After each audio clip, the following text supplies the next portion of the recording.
Too many bad laws are being pushed on us. A tint law that must be repealed, not extended. Police, prison officers and nurses still waiting to be paid. Pay them now. Section 68 of the Police Act puts your life at risk with no protection or compensation. All Rastafari brothers and sisters are denied their sacrament and their freedom of religion. And the spy bill that allows the tapping of your phones and violates your privacy.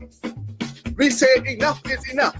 This is about justice, freedom, and respect for our rights as Barbadians. So come out, bring your cup shells, your spoons, pot covers, whistles, and horns. Let the government hear our voice.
Good evening, ladies and gentlemen, to all of you who are watching, whether you're in Barbados, you're in Trinidad, you're in Jamaica, you're in Brooklyn. I see people are on from Brooklyn. I just want to say, oh my goodness, good evening from the Marcia Week Show.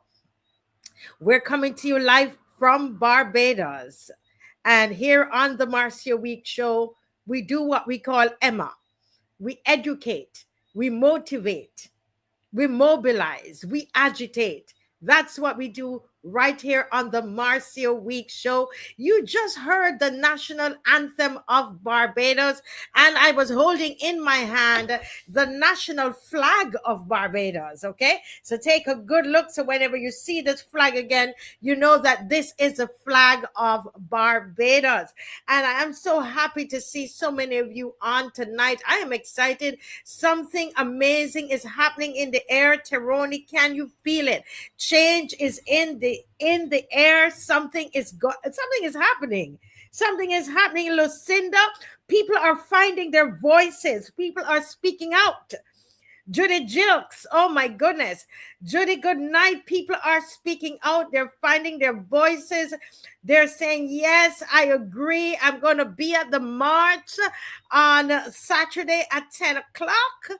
Oh, wow. Listen, did you hear that you asked us to put narration on the ad, and we did. We did put narration on the ad.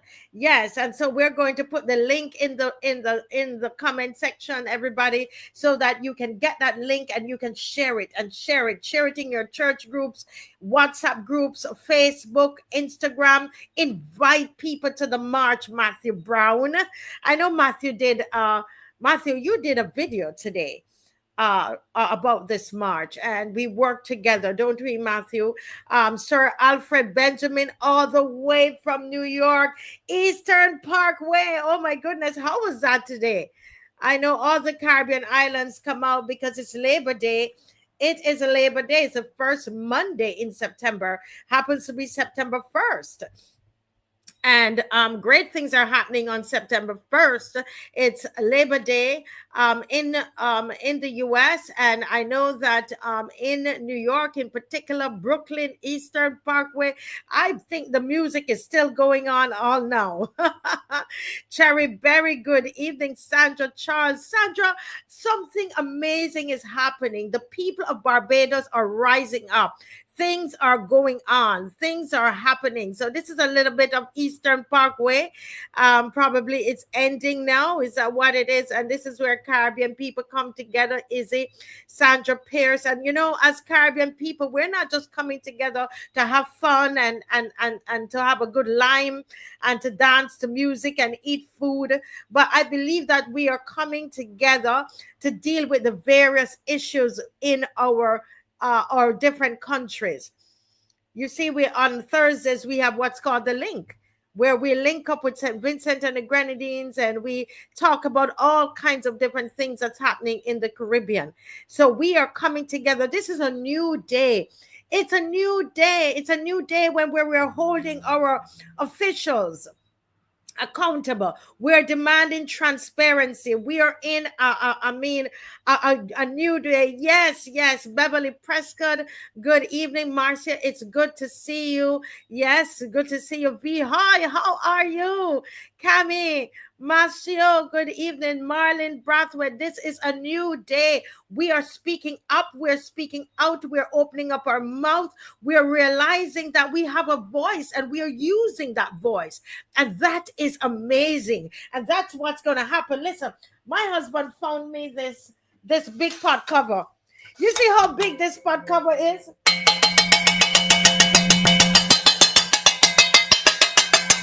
Ooh! That's the kind of noise that we're going to be making on the road on Saturday, because we have found our voice. We have found our voice and we are speaking up and we're speaking out. We're speaking about the tint law, that nonsensical law that they did without any kind of discussion. You could tell. You know, and you know, there's so many other issues. The prison officers, they're not being paid their hazard pay. The nurses, come on, let's make some noise for the nurses. Let's make some noise for the prison officers. We're gonna make some noise for the teachers who have not gotten their term leave for all these years. Yes, a lot of these people, a lot of our protective services, our police officers were scammed. They were told that they were going to be paid. It's 5 years they have not received their hazard pay. Let's make some noise for the police. Do you know that the police in Barbados, it's one of the few police services in the Caribbean that the government does not provide insurance for them? You believe that? Let's make some noise for the police again. Teachers, the nurses at the geriatric hospital, those nurses that right now it would appear as though they are being victimized and marginalized. Seniors who have been working for 20-something years at the geriatric hospital, they spoke out about the scabies outbreak that was happening there. And it now appears that they are sending them off to St. Lucie just to punish them for having a voice. Let's make some noise for the nurses at the geriatric hospital. Come on. We're making some noise. Let's make some noise for the Rastafarian community, Sonia. and Sharon Innes. Yes, yes, yes. Let's make Heather Heathcliff. Let's make some noise for those at the Rastafarian community. That's for the Rastafari community. We're making some noise for the Rastafari community tonight. Those who they're not allowed to practice their religion, their sacrament. They're not allowed to do that. That is against their religious rights, you know. And so tonight, folks, as we go on out, we as we go out on Saturday, and we take our whistles. We have whistles for you. Yes, you've got to bring your pot cover. You've got to bring your spoon, right? You've got to bring all the things that you need. Yes, to make your noise, your conch shell, hurricane writer. Yes.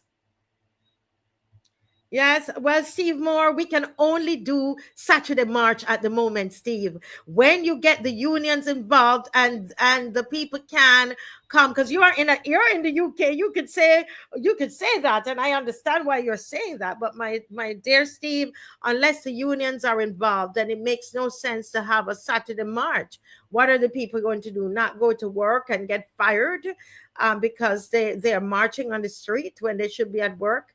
All right, so we got to use some wisdom, right? Yes, Judith Ann, want you to know that we're going to have that bus for you. We're going to have that bus for you. For those of you who might not be able to walk the entire way, Saturday at 10 o'clock. Saturday at 10 o'clock, we're wearing our colors of the flag, right? We're wearing the flag colors, and we are going to be outside. Yes. Yes. Okay, so everybody come on out. Yes. Well, it's Monday night, and you could tell Success that Dr. Ferdinand is not on tonight. Yes. So I am your host tonight. And I just want to apologize. So Dr. Ferdinand, he will be on Wednesday. So we're doing a little, moving up and down. So he's going to be on Wednesday, and probably he will join me again. We love to be on together. So he might join me again on Friday night. And we just want to honor Dr. Ferdinand Nichols for the great work that he does. And of course, we miss him tonight. Tanisha Ford, we're going to good night. Yes, loyal opposition, good night. Can you please like and share? Coming up, and I can see him in the wings in 2 minutes, we're going to have Mr. Glen Murray with us, and he's going to give us a little critique on Carifesta. He has a valid question, and he's asking, why were GRYNE and Serenader rejected and disrespected for Carifesta? And we know that this seems to happen a lot with with this administration.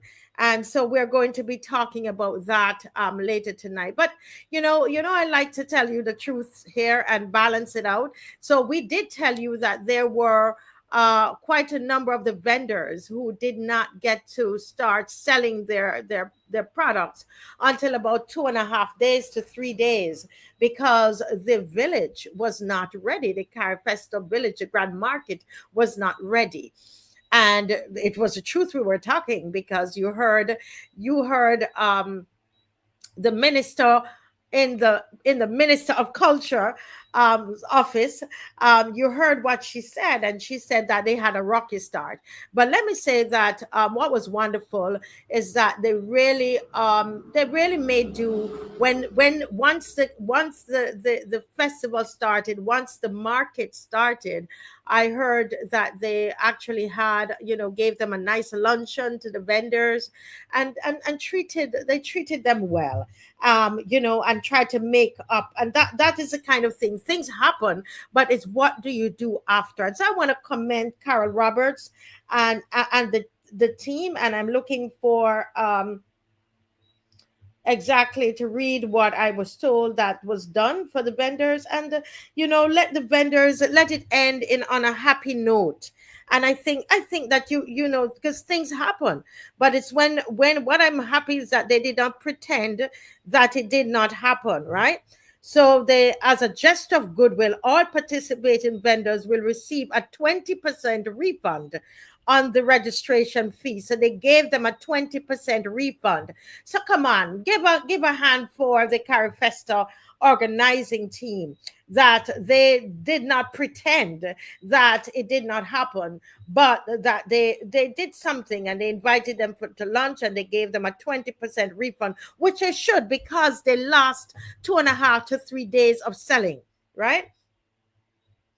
So yes, so that is wonderful that that was done. Yeah, that was nice of them to smooth over everything. That was great. Well, let me welcome to the stage Mr. Glen Murray. Welcome once again to the Marcy Week Show. I always feel very energized when I get such a hearty welcome, and thank you for having me. And I hope we can have a interesting and productive session as we normally do.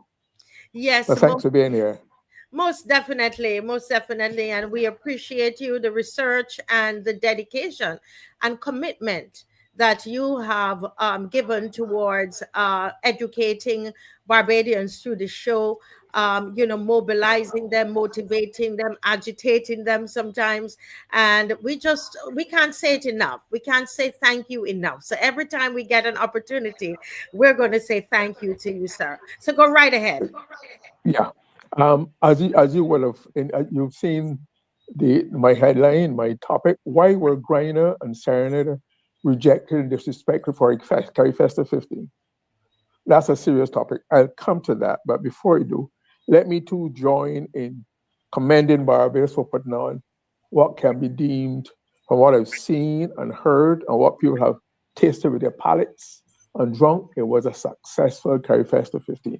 I want to commend all involved and for finally doing Barbados proud after a number of hiccups and stalls and whatnot. We lived up to our traditional reputation. That is very important to us. But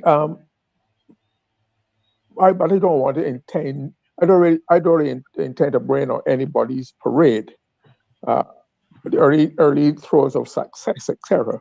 But I think after a period of time, we have to wait and see whether the spectacle of Carifesta, the spectacle that Carifesta was a success, or whether Carifesta was a spectacular success. And that will only come out by facts and figures and information as we go along. Because we're still in the early throes of, it's like having good sex, the afterglow, or have a good meal. There's a feeling of goodwill and all is well with the world, but then you have to get back to real life and reality sets. So that is what I'm working towards. And one of the things about real estate I want to look at is something that happened not directly related to Serenade. Did you watch the closing ceremony last night? Did you? No, I was on the show. I was on the show. Okay, all right. Well, I noticed something on the show which I like, I'm sure it's not just my imagination. So other people I've checked it out with said they've also seen it. It has to do with the attire of the MC Jamal the Star, who introduced the act. He and I think Astra Bab were the co-hosts of the evening's proceedings. And what he noticed was that he was wearing I think a black pants and a black shirt and I think a greenish jacket, shorter jacket. But he noticed there was what appeared to me was camouflage material under his jacket as part of the shirt. In fact, it was what appeared to camouflage material to me was in the shape of a map of Barbados. Under the jacket. So that caught my eye, because I know until today, I never heard the law had been changed that prohibited persons from possessing, wearing, displaying, selling camouflage material. So I found it a little odd that an experienced master ceremony like Jamar the Star, on an international occasion, would have I don't know if Dave can find anything about the opening ceremony last night, the closing ceremony last night.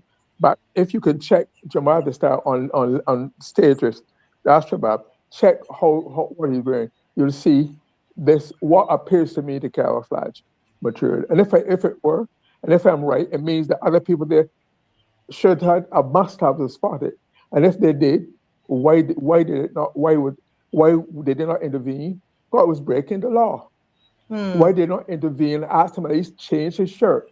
He spent hours on stage, so he had plenty of time to change the shirt. So I'm hoping that if I'm right, I'd be curious of why, if nobody, it's hard to believe that nobody else in that massive crowd, especially protective shirt, would have spotted camouflage material under his jacket, but still visible whenever he moved. You could see, and it's right, the shape of Barbie's made it very distinct for him. And I thought it was a design use of the map. It wasn't just material on a part of a shirt. It was the material in the shape of the map of Barbados. It was purposefully done to represent Barbados on a national occasion.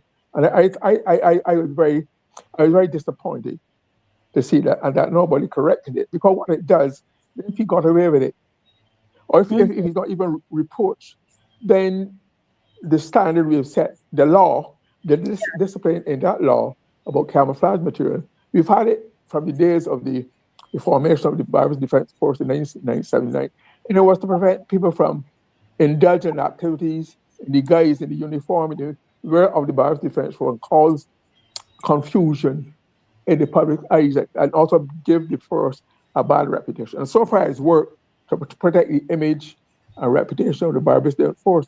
People respect them, people even fear them, but nothing like that has been done. You don't see people in all kind of entirely situations in Defense Force type wear. Camouflage, which is part of the way of the military in many parts of the world. And at the time, there was a time when persons used to pose as policemen, had mock police. There are some people even went before the court, and thank God so far we have not had any mock Barbados Defense Force, no mock soldiers. And I think that should be protected. And I want to say that Jamal the Star should, the organizers should speak to Jamal. They themselves should put, if I'm proven right, I think they should apologize to the country for that flagrant violation of what I know to be a law. So I leave that for that time and see. But if Dave can find anything from YouTube on the way of that, I would like to be able to show it so the public who might have seen it, because they're watching your show, might have missed it, might not have picked the cue that I did. That is where my mind works. I look for things that stand out, that's different. That's part of the role of a journalist. You look for what is different from the norm to pinpoint the story that therefore exists. But I want to turn that this question of why were GLYNE and and Serenada rejected and disrespected for Carifesta 50. And I say that because in none of the 300, they had 360 something activities. They had about 2 or 3 calypso shows, which I will mention. It included a vintage calypso, and they were not involved at all at any time whatsoever, not once. No. Let me make it clear. I know GLYNE from 1960s. When I was a journalist, I met him when they were then fighting to establish calypso as a viable cultural expression. I know Serenade from the 50s when we were St. John's Boys schools together. And I remember him distinctly because he had a very strange, to us at that time, Christian name, Elenze, E-L-E-N-Z-A. So he stood out. So I've known them well, they're my friends for all these years. So therefore, I thought persons, and these are not fly by night. These are not fly by night calypsonians. These are well established, highly recorded, well respected, much respected calypsonians, performers, composers, writers, etc. So they made their name and established their credibility in the Calypso fraternity both here in Barbados and abroad. As a matter of fact, let's look at GLYNE. GLYNE won road march, 5 times road march. He's a road march. He's regarded as the road march king of Barbados, the undisputed road march king of Barbados. He's been a seasoned performer. Like I said, very popular, hit after hit after hit, right? Not only that, now he's not so, he was so well regarded and so highly esteemed by this government that in July 2019, they renamed the Spring Garden Highway the Mighty Grand Highway. Mm. If he is so highly regarded, he merits the name of a highway. Why could he not have been so highly regarded to be engaged in as part of Carifesta in a field where in the very field in which he established himself in Calypso, especially with the vintage Calypso event for that purpose? I find it baffling. I find it strange. I find it inexplicable. How could he have been so? Okay. And the same thing applies to Serenade. Serenade has won the Pick of the Crop title twice. And he's been a road march. He won the road march title once. Seasoned performer, well recorded, very popular. They perform as recently as during the crop over season. They also perform on some of the regathering events. So they were not incapacitated. They were not out of act. They were therefore engaged up to recent time. So I'm wondering how is it then that they could let's look at first there was the massive opening ceremony on August the 22nd, where they had Calypsonians there. I won't call the other Calypsonians names because I don't want to be invidious, because they did not select themselves.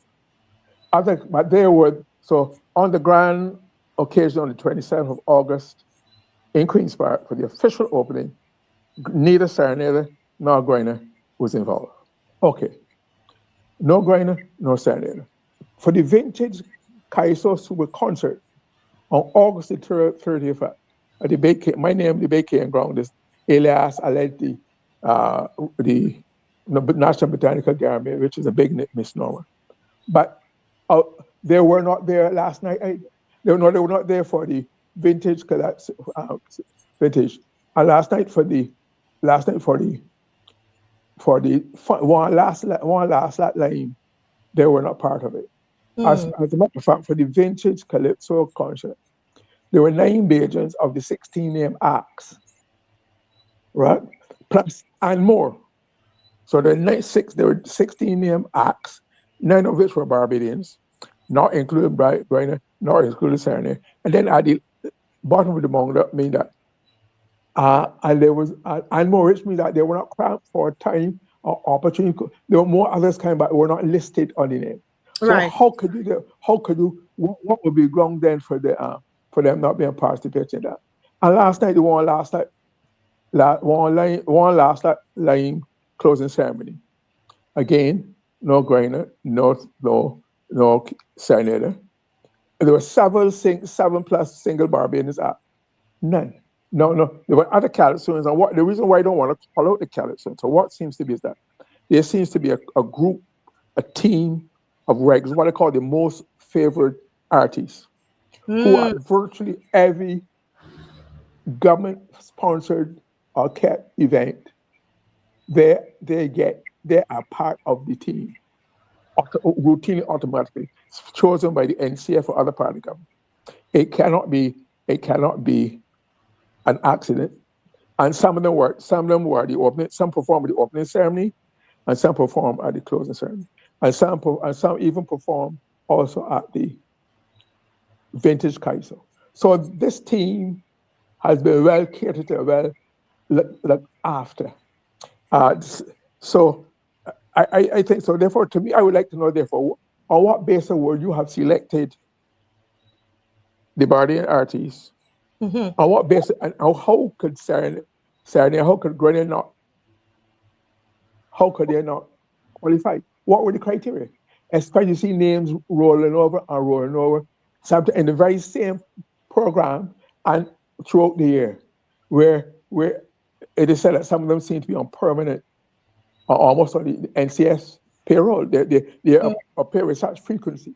A narrow group, which deprives other persons who are just or deserving or more of opportunities. And neither GRYNE nor say they need to prove their worth to Barbadian. But they've been around for 40, 50 years more. They've proven themselves by their body of work that exists in Barbados. So how could they not have been chosen? What would have disqualified them in this regard? And I think those are some of the things I would like the NCF to explain to me, because it's become this pattern of highly chosen few persons began to emerge around COVID. Remember there were some disreputable and offensive songs with lyrics and music that were produced. Yes. Right. So some of the persons some of the offenders then, as I might call them, were supposed to be banned until they have apologized or corrected. Some of them did not, but they were rehired and rehired and rehired. And when he saw some of the performances, like even last night, some of them are less talented, less proven, less articulate, less have better voices, have less good voices than the GRYNE and Senate, who are who personalities in their own right, who have their own style and image and reputation. And therefore, I find it hard to understand how they could have been rejected for 11 days, 10 days, 10 straight days.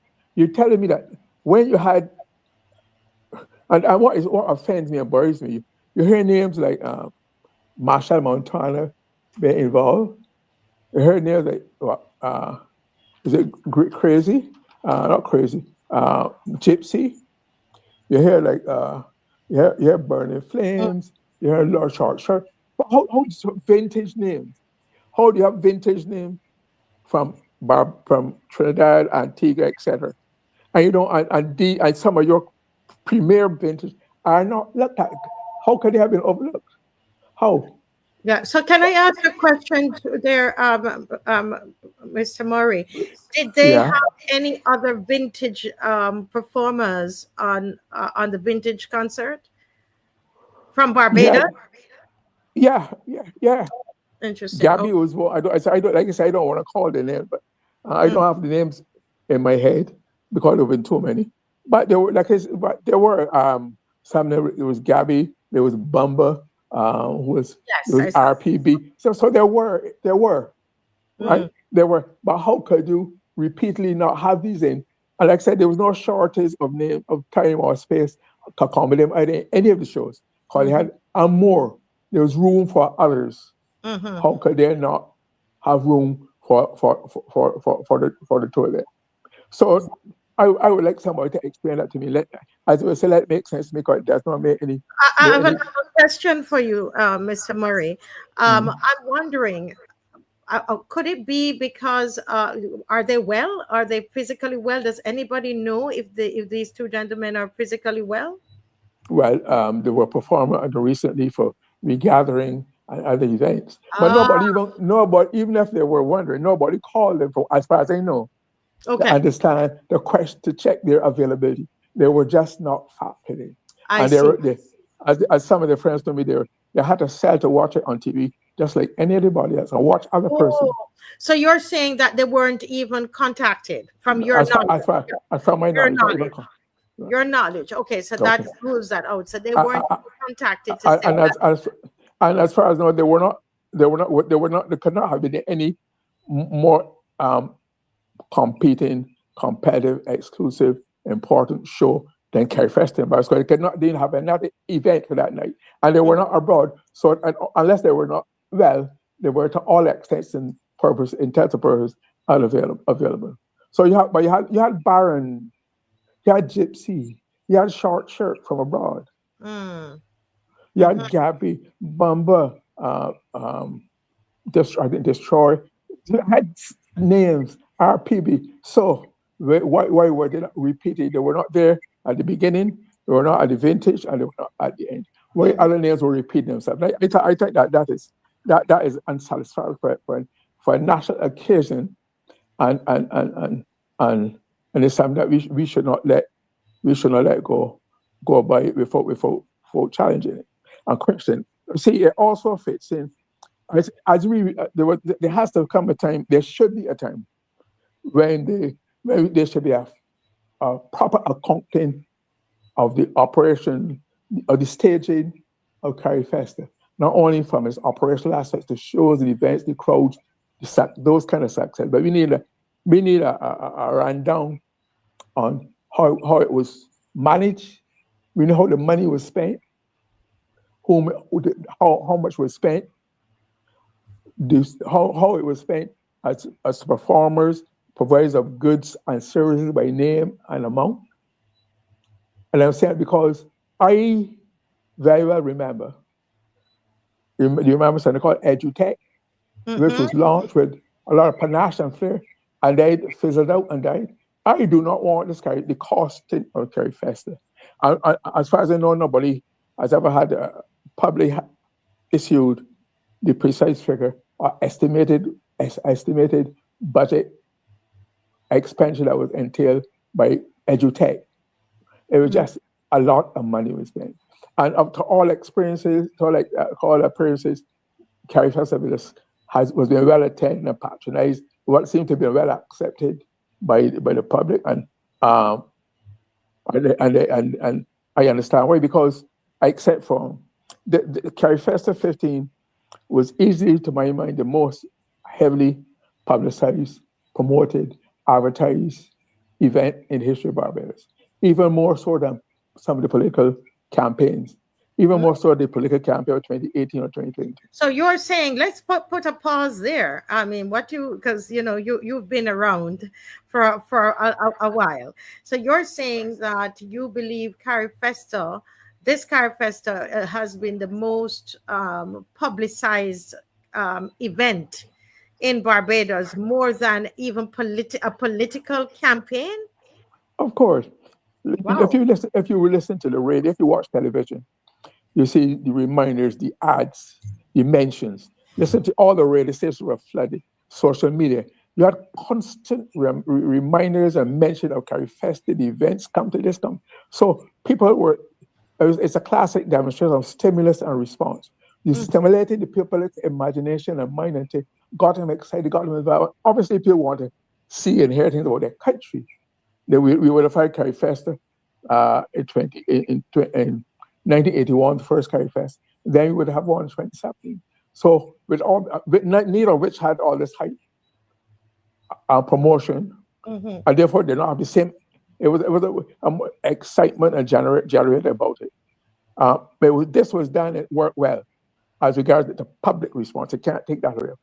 So I'm saying, but we need to be able to measure the success of it by other criteria. So I'm saying, go ahead. No, that is interesting. That is interesting. What you said there, that it's in your mind, it's the most advertised event that you would know in your living time in Barbados, even beyond a political campaign.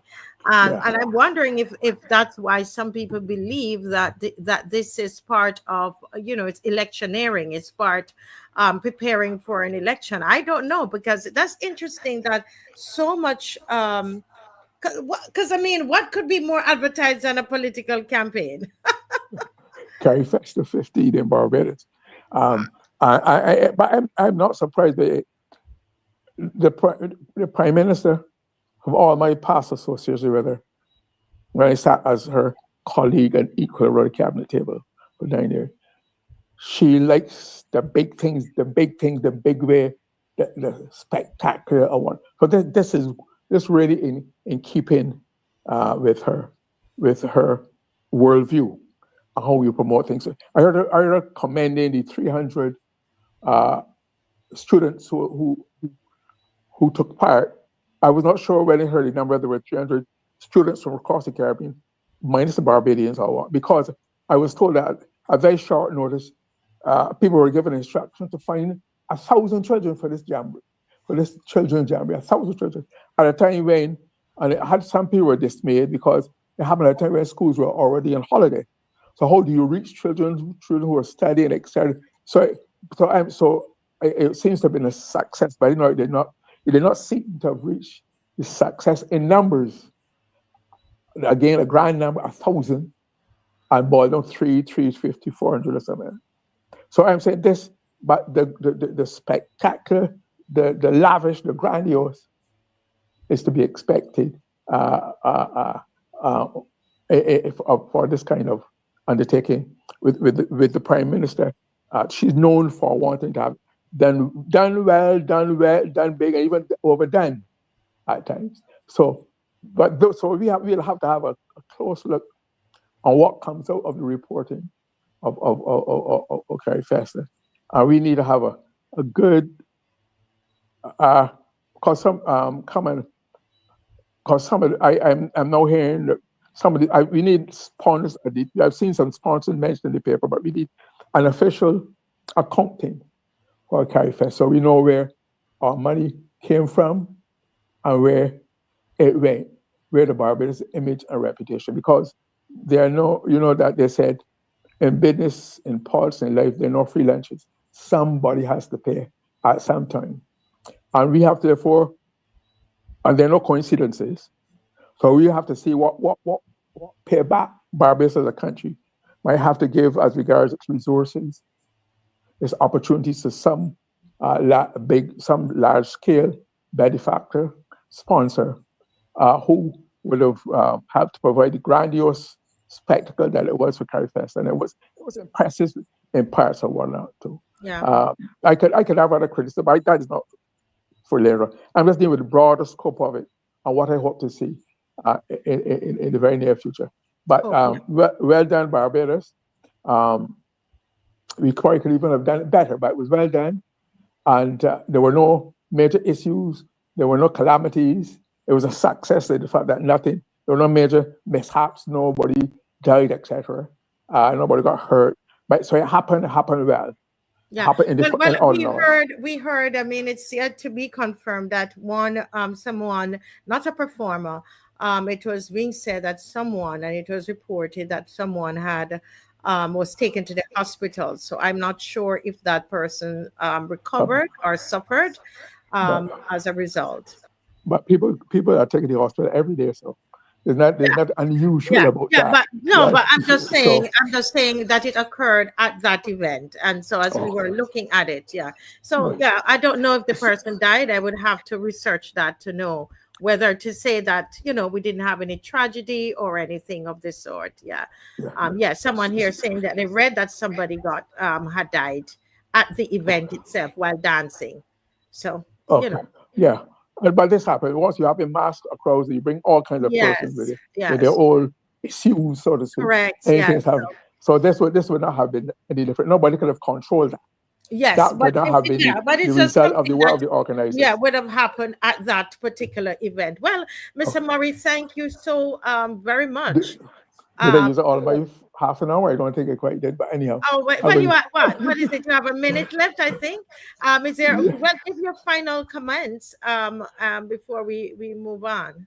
Oh, one last thing. Yes. I saw in the front page, I think it was yesterday's paper, where it was talking about the event in Bridgetown on Saturday. And there was a picture of the Lancet performing. Yeah. And it's something about street characters.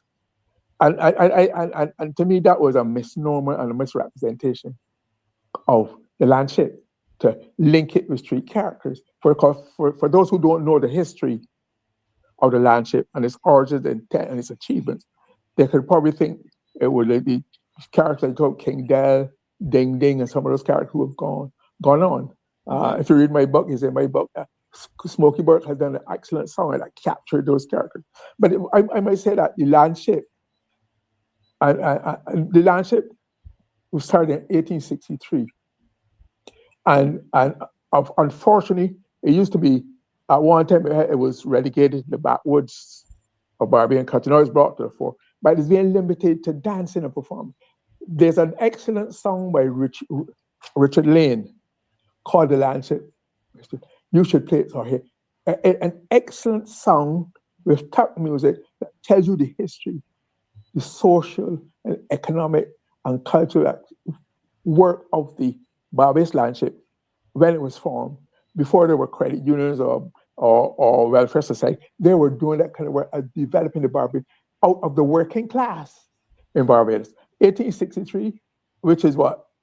Abolition was 1830, 25 years after these ordinary Barbadians. And what was happening is that it caught on, it grew, it thrived, and at the beginning of the 20th century, the 1930s, 40s, 50s, even persons like Hilton Vaughan, a well-known Barbadian personality, academia, writing award, and also Grandy Adams, they were great supporters of and involvement with the Landship. So it should not just be relegated to create cute dancing, rhythmic music. There's a lot more, and there more should be done. That I'm not sure. Have you ever heard the song yet by Richard Lane?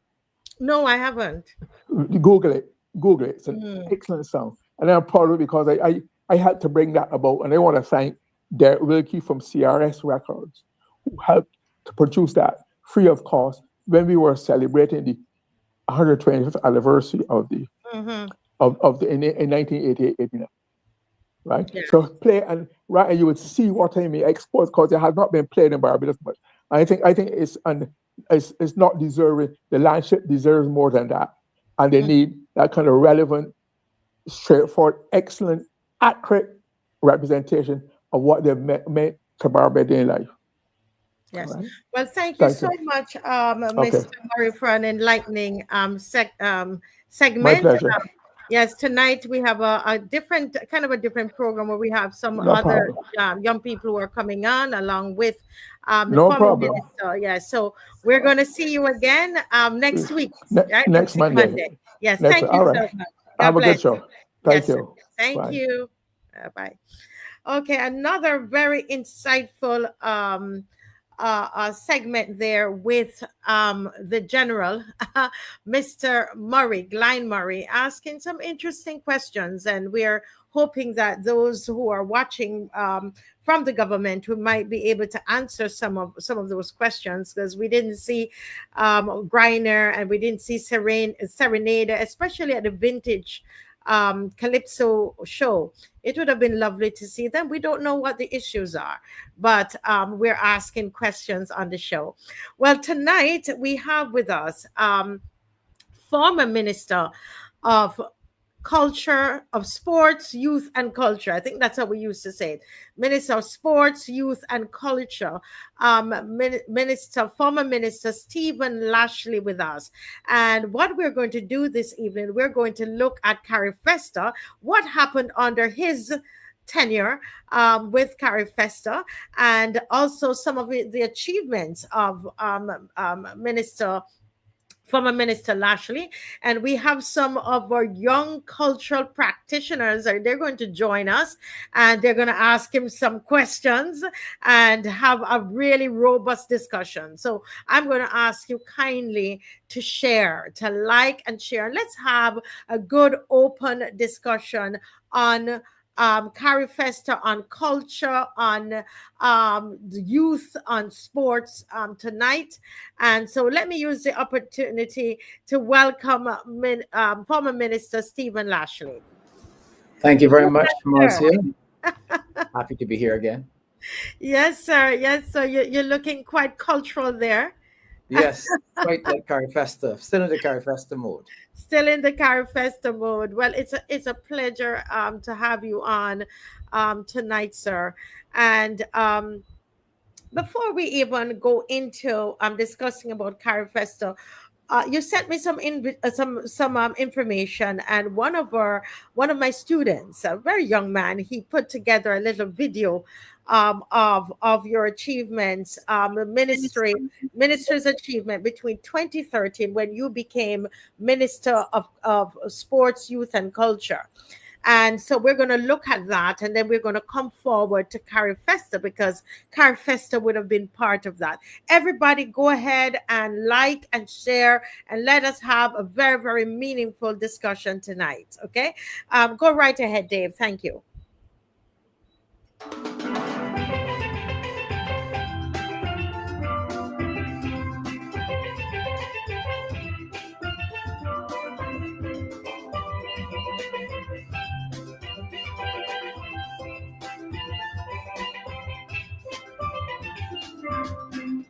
What makes a nation strong? Its culture, its youth, and the spaces where we come together. From 2013 to 2018, the Democratic Labour Party laid foundations in Barbados, building venues, enabling youth, and elevating cultural pride. This is their story. Key achievements of the Ministry of Culture, Sports and Youth, 2013-2018. Building culture, empowering youth, strengthening Barbados. Though historic Bridgetown and its garrison earned UNESCO recognition in 2011, from 2013 to 2018, the ministry rolled out site management plans, heritage tours, and school outreach to preserve Barbados's heritage. In 2018, the Silver Hill Youth Empowerment Center was funded by the Maria Holder Trust. It offers technology training, business coaching, and mentorship to budding entrepreneurs.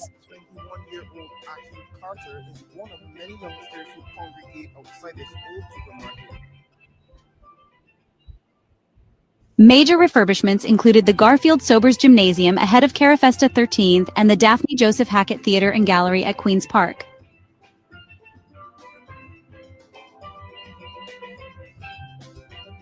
The $6.9 million restoration was completed in The 2015 Cultural Industries Development Act and the launch of CIDA sparked incentives for film, music, arts, and crafts, fueling growth in Barbados's creative GDP.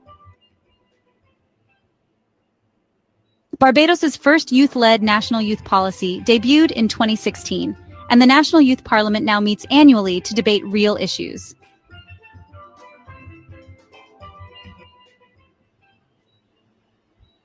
The Youth Entrepreneurship Scheme saw 24 businesses launch with $16.3 million seed capital, 40 clients secure $125 million in financing, and 926 entrepreneurs featured on Yes TV and Expos. Between 2012 and 2017, 227 community projects, film media training for 100 youths, and initiatives like Sit Unity and Block Drafts strengthened neighborhoods and reduced crime.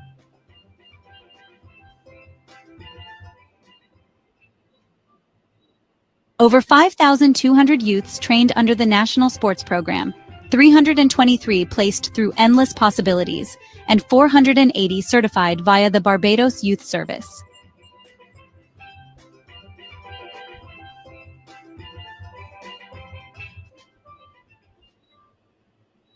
"53 schools joined the Garden Project, integrating food security lessons. Partnerships with BCC and UWI deepened vocational and environmental training.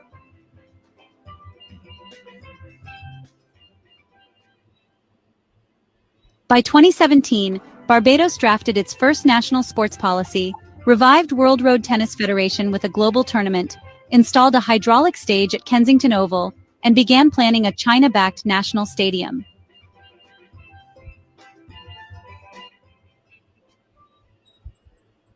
Appointing a film commissioner in 2016 and rolling out location incentives attracted international shoots and bolstered local crew development.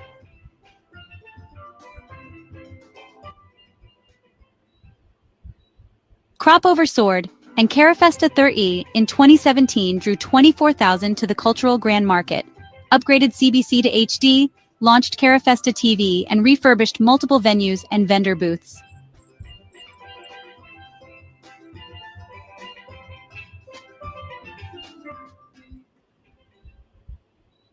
From heritage conservation to youth-led innovation, 2013-2018 laid a vibrant foundation.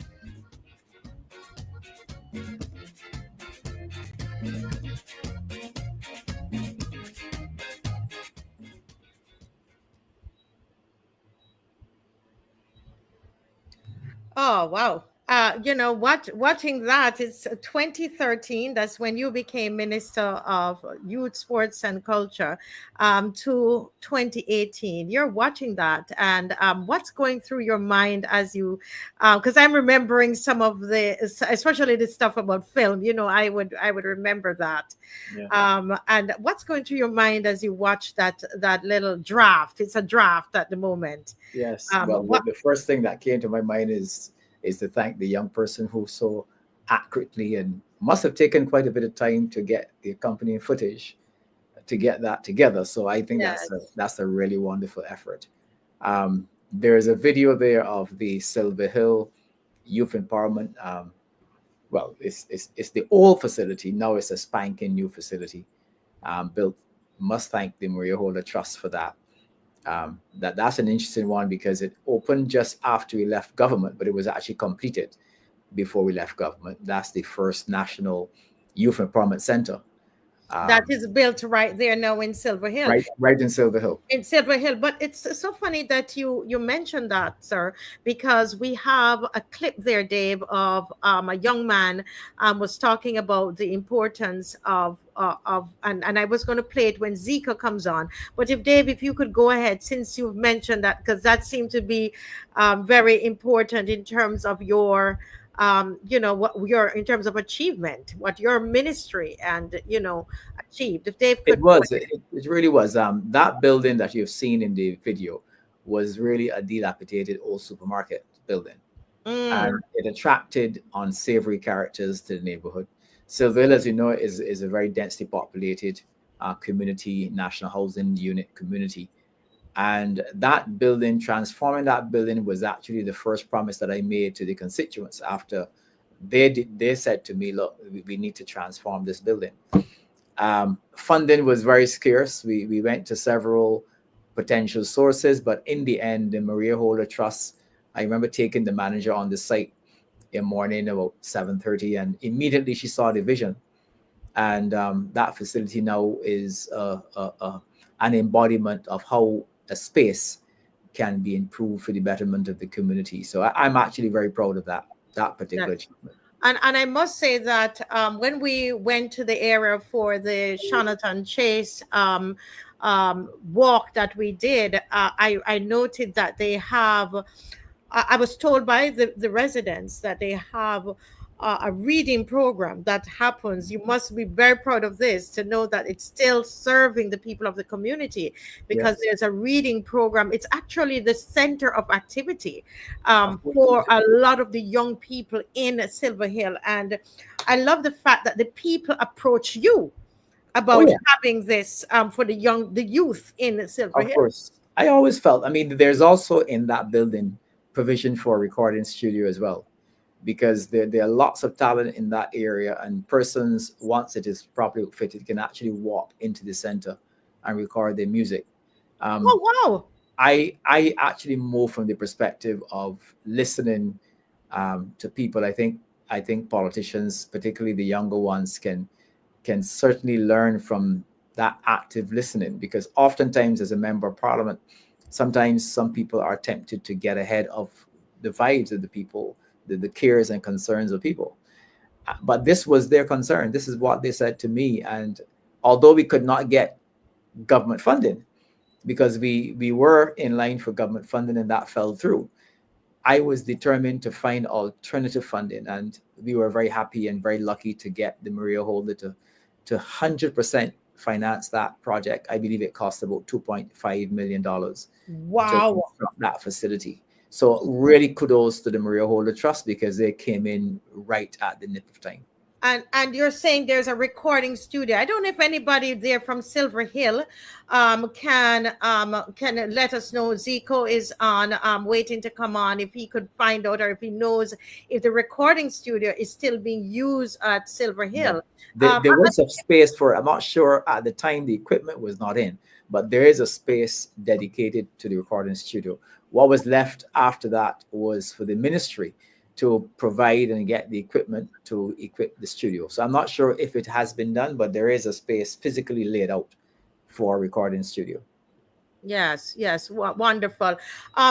Dave, if you could play this for us, and then yes, go right ahead. Thank you. I want to see something happen in Seville. All this here, Seville people here, Seville people, they say gun violence. That all this here. To go do something positive with the youths here, man. 21-year-old Akeem Carter is one of many youngsters who congregate outside this old supermarket in Silver Hill. Right now, it's not in good shape, but this property is about to be transformed into a community center for the benefit of these young people.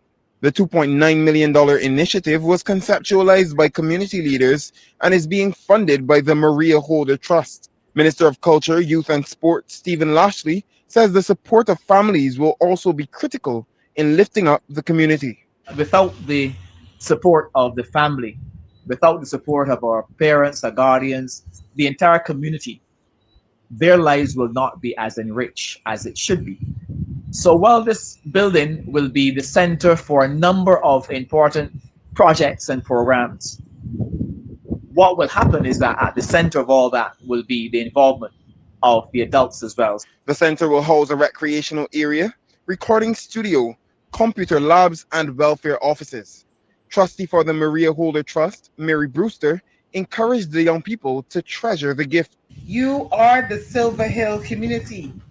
You are family and the guardians of each other, chosen guardians of this neighborhood, and now the physical building, which you will enjoy very soon.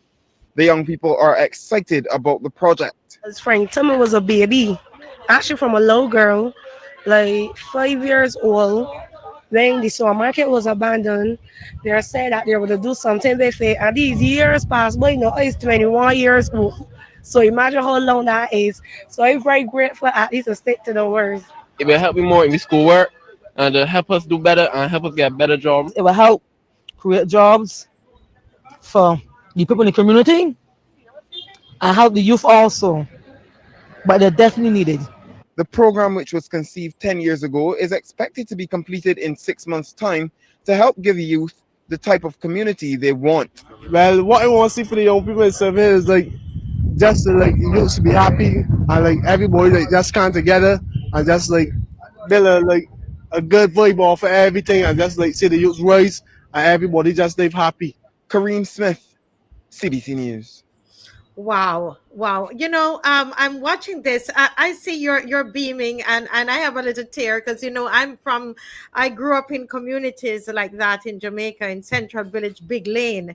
And we would have given anything to have something like that in the community. I see you. What kind of emotions do you have? You would have remembered being there with the shovel and you're giving the speech.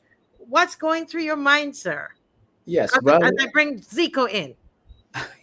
What I can say is that this project was highlighted in all of my community development project programs. It was actually in there for the first 5 years, and then we actually moved to activation. I'm very proud of it. I'm happy that the footage is there because one of the regrets, because although we finished the project, we had the elections in 2018, and the present government actually was there to open it along with the Maria Holder Trust. They did a physical opening, but of course, all the work was done. And I found it interesting that I was not invited to the opening ceremony. I think it was a question of probably partisan politics playing out. But I've always sought to lift, and I hope that things like that never occur, because we need to be able to lift ourselves oftentimes away from partisanship.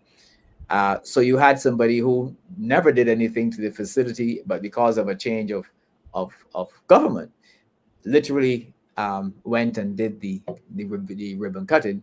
But the person who would have been instrumental along with Maria Trust was not given the decency of an invitation. But I think people in the area know what had happened to that facility, and each time that I come across somebody from Silver Hill, they remind me of that building. Wow. And the great thing about this is that you had no idea that they would have found this to show. The first time it was sent to me last night as we were preparing. I didn't even know you were associated with it. So it's not something that, this is a real pleasant surprise for you. But we have one of the things we wanted to do was, I know your ministry was youth, sports and culture. And so I really, culture, sports, and youth. It's kind of reverse. Culture, it's the reverse. Okay.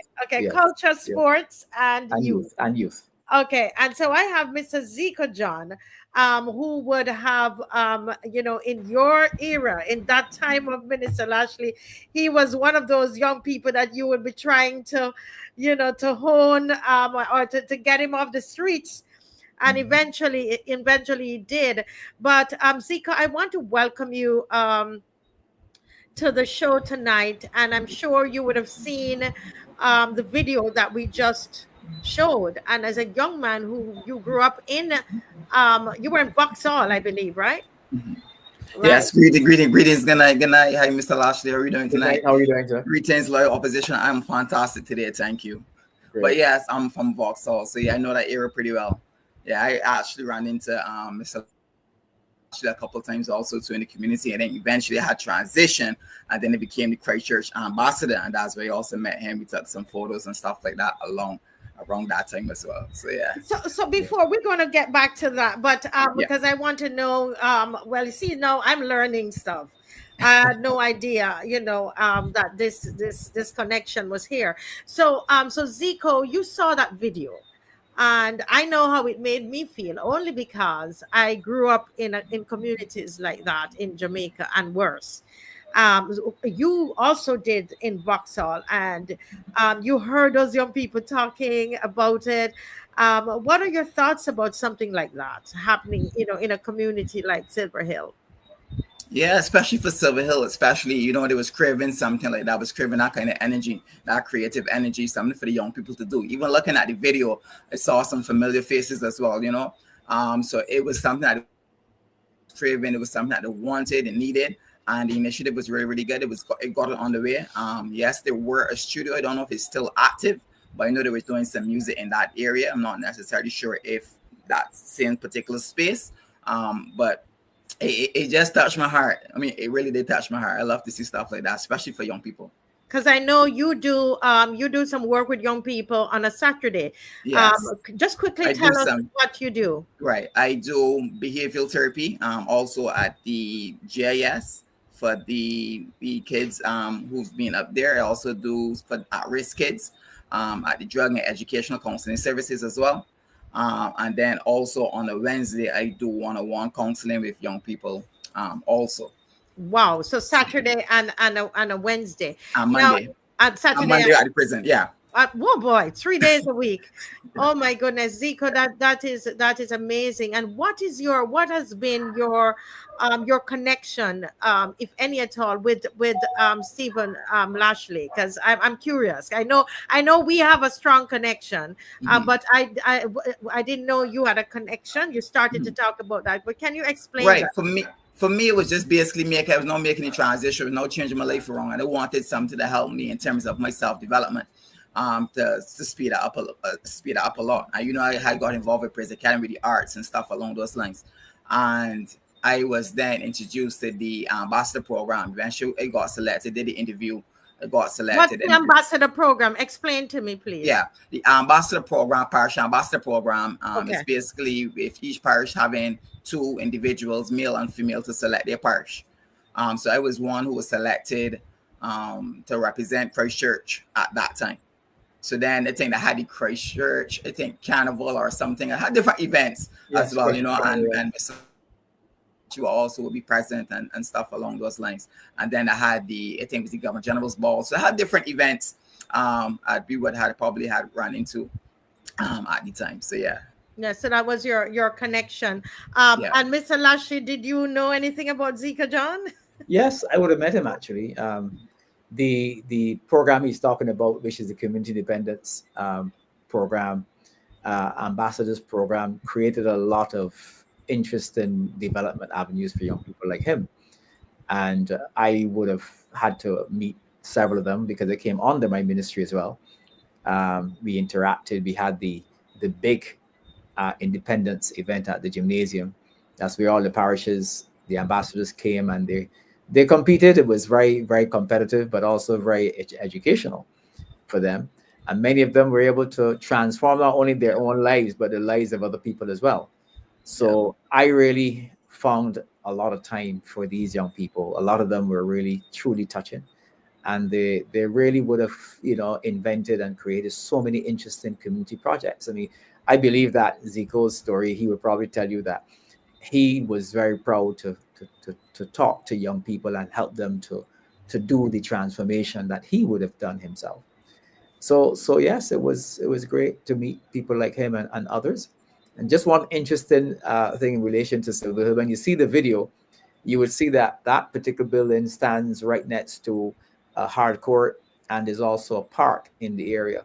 So the vision was to transform that entire block. The building, it now has a brand new park, as well as the hard court. The hard court was sponsored. The development of that was actually done by the Barbados Light and Power, Emira. They actually funded the transformation of that entire court. So it was a huge but very well deserved project that we embarked upon. And of course, you remember the Silver Hill Road Tennis tournament as well, because that was part of it. And interestingly enough, once we had that tournament, each night, everybody, the families, transformed their verandas into places to sell items, fish cakes and drinks and everything. And in fact, I remember one year I went to a house because I used to provide some help to that family in relation to their back to school. And the mother said to me, "But Mr. Lashley, you don't have to give me any help this year for back to school, because the money I actually made as a result of the Silver Hill Road Tennis tournament, I have enough money to send my children to school."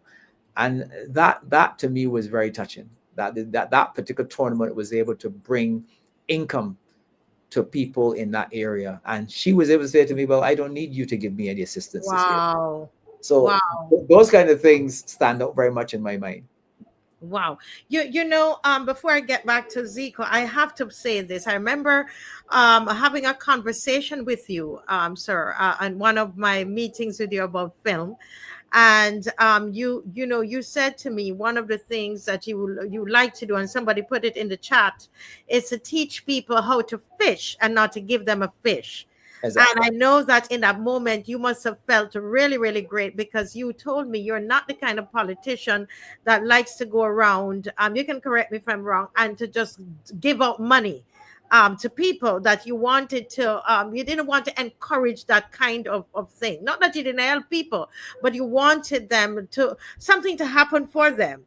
Like that mother who you were able, you and your ministry, to create that environment that she could now sell from her veranda and didn't need your help. Again, and I thought I needed to say that. You're very absolutely correct. I mean, my modus operandi and my ethos was development. And development did not just mean a politician going to an area and feeding money to people. There are areas of direct assistance. But what I love to do was to ensure that people can be developed to the point where they became self-reliant. And then they can then themselves help others as well. So a lot of the projects that I would have used and actually implemented dealt with self-empowerment models and teaching persons how to be better versions of themselves. Yes, wonderful. We're here, ZICO, with Minister Lashley. You do a lot of work with young people, 3 days a week, whether at the prison, what's it? Not GIS, the other organization there, and I wondered, is there anything that you would like to say to him? Is there any concern that you see in the society, something that's bugging you? He would have worked all these years with youth and have done some successful programs. Any questions, comments, or concerns for the former minister? Yes, definitely. Concern also, as well as it does the therapy as well. I also have a concierge business as well. So I bring in a lot of guests and we take them on tours. We basically cater to them while they're here in Barbados. And one of the biggest concerns is the entertainment life within Barbados. I think the nightlife in Barbados is dying. I mean, it's the same three things basically. You're telling tourists to go Oystins, St. Nicholas Abbey, And basically that's basically it, like the Harrison Cave, and that's probably it. And if you're looking at returning guests coming back to Barbados, I think we need to improve, especially on the cultural side of Barbados.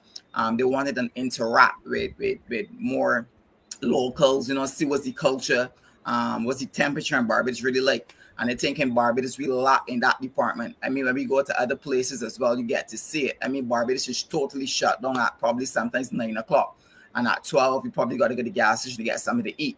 So I think that's one of the biggest concerns, especially for someone who loves entertainment, who loves the arts, and someone who also plans events as well. I think in Barbados, I think that industry is really taking a big hit in Barbados. Mr. Lashley, any thoughts on Well, that? I totally agree with that. There is a lot of avenues for young people who are entrepreneurs to be provided with the wherewithal to assert themselves, to fill those voids. What we would have done when I was minister is that we had a model where we actually utilize young people, particularly in the city, to become tour guides. The historic city of Bridgetown and its garrison was meant to also train persons to become businessmen and women, and to offer a variety of things that people would love to see. I'm not sure what has become of that project, but you would see that historic Bridgetown and its garrison. I think the notion of it needs to be resurrected. And there are other areas such as Spikestown, for example. Persons would love to go to Spikestown and experience different things, different cultural events in Spikestown. Nowadays, I think we don't have much of it. So I think that it's a very good idea. I know that around crop over time, we use that time to do the heritage tours, for example. And at one time we had a cruise. There was a crop over cruise going from Bridgetown to Spikestown. That's All true. of that was part of the whole expansion of entertainment. Oftentimes communities need a little, I would say, a little injection of different things, offer persons an insight of what can happen. And that was really what those initiatives was about. So I think that all is not lost. I think there is the opportunity, but definitely there is need for much more variety in terms of what happens in Bridgetown after the stores have closed, and also what happens in other communities. Because not only Bridgetown, there are other communities around Barbados that we can have, community tourism components and link that to the cultural areas as well. But I think that needs to be pushed. It obviously is going to need some funding, and that's where I think Barbados need to go in that direction. Yes. Zico, I love the idea here that you can have these ideas and these thoughts, and you're sitting here with a former minister of culture, sports, and youth. Let me get it correct, because that's the area that you're involved in. Is there anything else in terms of the youth? What's happening with the young people now? What, any concerns or any ideas you have that we can discuss here now? You can share it with Mr. Lashley. Yes, definitely, especially when it comes to the youth, and pertaining to keeping them occupied and productive. I don't think there's enough development in terms of that area. Like, what happens after they leave school at 3 o'clock or 2:45 or whatever time school finish now these days? What happened to the community? Almost every before we had so many community centers where children could go and study, do some homework, come and have a little conversation, practice drama, do a little art and stuff like that within the communities as well. I think that need to be revitalized or revived within our communities. More community centers for young people. You come, you can send your child, help them with the homework, do some computer studies, whether it's studying AI, whether it could be sports, whether it could be drama, singing, dancing, whatever it can be, but making sure that they have something to do. Because what's going to happen when they come home? Mommy's not home. Mommy's probably out working, father not in the home. Eventually, he's going to go outside and they're going to find themselves in trouble. They're going to find themselves doing mischief, with the idle hands. So keeping it productive, having more community centers involved for these young people, I think that's the most important thing, because young people gravitate towards either when it's males, masculine energy, and when it comes to females, they try to gravitate towards who they believe that they should become. So once you put certain outliners out there that can attract them, I believe that will help Barbados in the long run. They would start to divert from the block culture within Barbados. And I think it could help even in terms of the entrepreneurship, learning the skill, learning the craft, you know, and then especially when it comes back down to culture, harnessing your talents, you know, whether it could be dancing, whether it could be drama. I don't think we have much tier to schools in Barbados. Like before, I don't think we have much art schools like before. It's visual arts, don't care what it is. And I think that definitely needs to be introduced or be revitalized. I remember having it back in the past, but now when I look around, it's very, very, very limited. I think the model has been there. Certainly, I left the model in the Ministry of Youth to be able to do exactly that. We had some very interesting programs. We had the Youth Achieving Results program, which actually was done in conjunction with the National Culture Foundation to create young entrepreneurs in the area of creativity and culture. We also had the digital media program, which was also designed to grow interest in persons who are interested in film and video and that kind of stuff, photography. So what was necessary, though, was to continue these programs and provide more funding to them.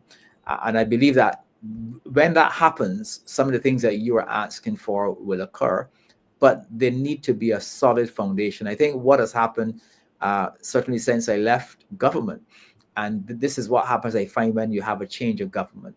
Important programs are changed just for the sake of changing it. In other words, I don't want to have that program because it was done under a previous administration. And certainly the forward thrust that you should have does not happen. For example, we would have had a program, we were actually growing young entrepreneurs, and we did it through the Spirit Bond in Bridgetown. And we brought young people from their bedrooms who were having their businesses in their bedrooms, and we gave them the opportunity of having an office in the Spirit Bond. And these young people came up with some very innovative projects. And I remember actually we reached out to the Inter-American Development Bank, and they funded a number of these young people to actually go to the United States and to be able to benefit from further training. And there were at least about 6 or 8 of these projects that were identified because of their potential to grow foreign exchange. Wow. Those projects were ripe for development. Create some linkages with these young people in distant markets in Asia and in Europe, where they can gain the economies of scale, but by placing finance at their disposal. I mean, I can tell you one of the things I was pushing for was to have young Barbadians who were interested to set up major supply zones in South American markets, in Asian markets, in European markets, and then use that connection to actually sell their what they make to Barbados, so that you will have persons who are young, who are fire-eyed in terms of entrepreneurship, developing goods and services and selling them back to Barbados. Could you imagine the fact that we would not have to pay some of the expensive, what we actually have to spend to bring goods into Barbados? But this is a clear vision. I think young people need to be empowered, but that needs to be followed through. And I am somebody who support very much transitional government, where important and projects that work don't get shelved, but they're taken from one administration to another because of what they are seeking to do in terms of that transformation for young people. Yes, excellent. Well, ZICO, you're going to be able to ask some more questions and share some ideas, because you're out there in the field with the young people. But I also have someone who is very involved in film, Mr. Lashley. I tell you, when I met this young man, I was excited because, it seemed to me that they were carrying on a lot of what we would have developed. They are taking this thing to another level, and you're going to hear more from Daniel BOYCE. And as he's getting ready to come in, I see Davis put up something here on the screen. And based on our research, these are just some of the things that you would have been involved in. You talked about the Silver Hill Christchurch providing a hub for development. Youth in Governance launched Barbados' first youth-led national youth policy. So this was led by the youth and Yes. and revived the National Youth Parliament. So, which is, I believe the National Youth Parliament is active now, I think. And It but is still active. It actually functions from the Senate chambers, and that became a project that was a connection, of course, between a partnership between the ministry and the Parliament itself. So that is managed by the Parliament with the cooperation and support of the ministry. Interestingly enough, the Youth Parliament resuscitation and so on came out of the National Youth Policy. And when we said that the National Youth Policy was youth-led, it was written by young people. It was written by young people. What we provided them with were consultants and persons who were experts in the field of youth development to help them to write their own national youth policy. We felt very much that oftentimes it's a top-down approach to youth engagement. They were able to say, look, these are the things that we are concerned about. And one of the things that they identified with youth was youth leadership, getting involved in governance. They wanted to be able to debate bills and so on that were tabled in Parliament. And that's where the National Youth Parliament came into place. Now, in terms of dedicated youth spaces, we talk about the Silver Hill model of the Youth Empowerment Center. Was meant to be expanded across Barbados. It was not just a community center. It was a hub for developmental activity, which would empower young people towards self-employment and towards entrepreneurship.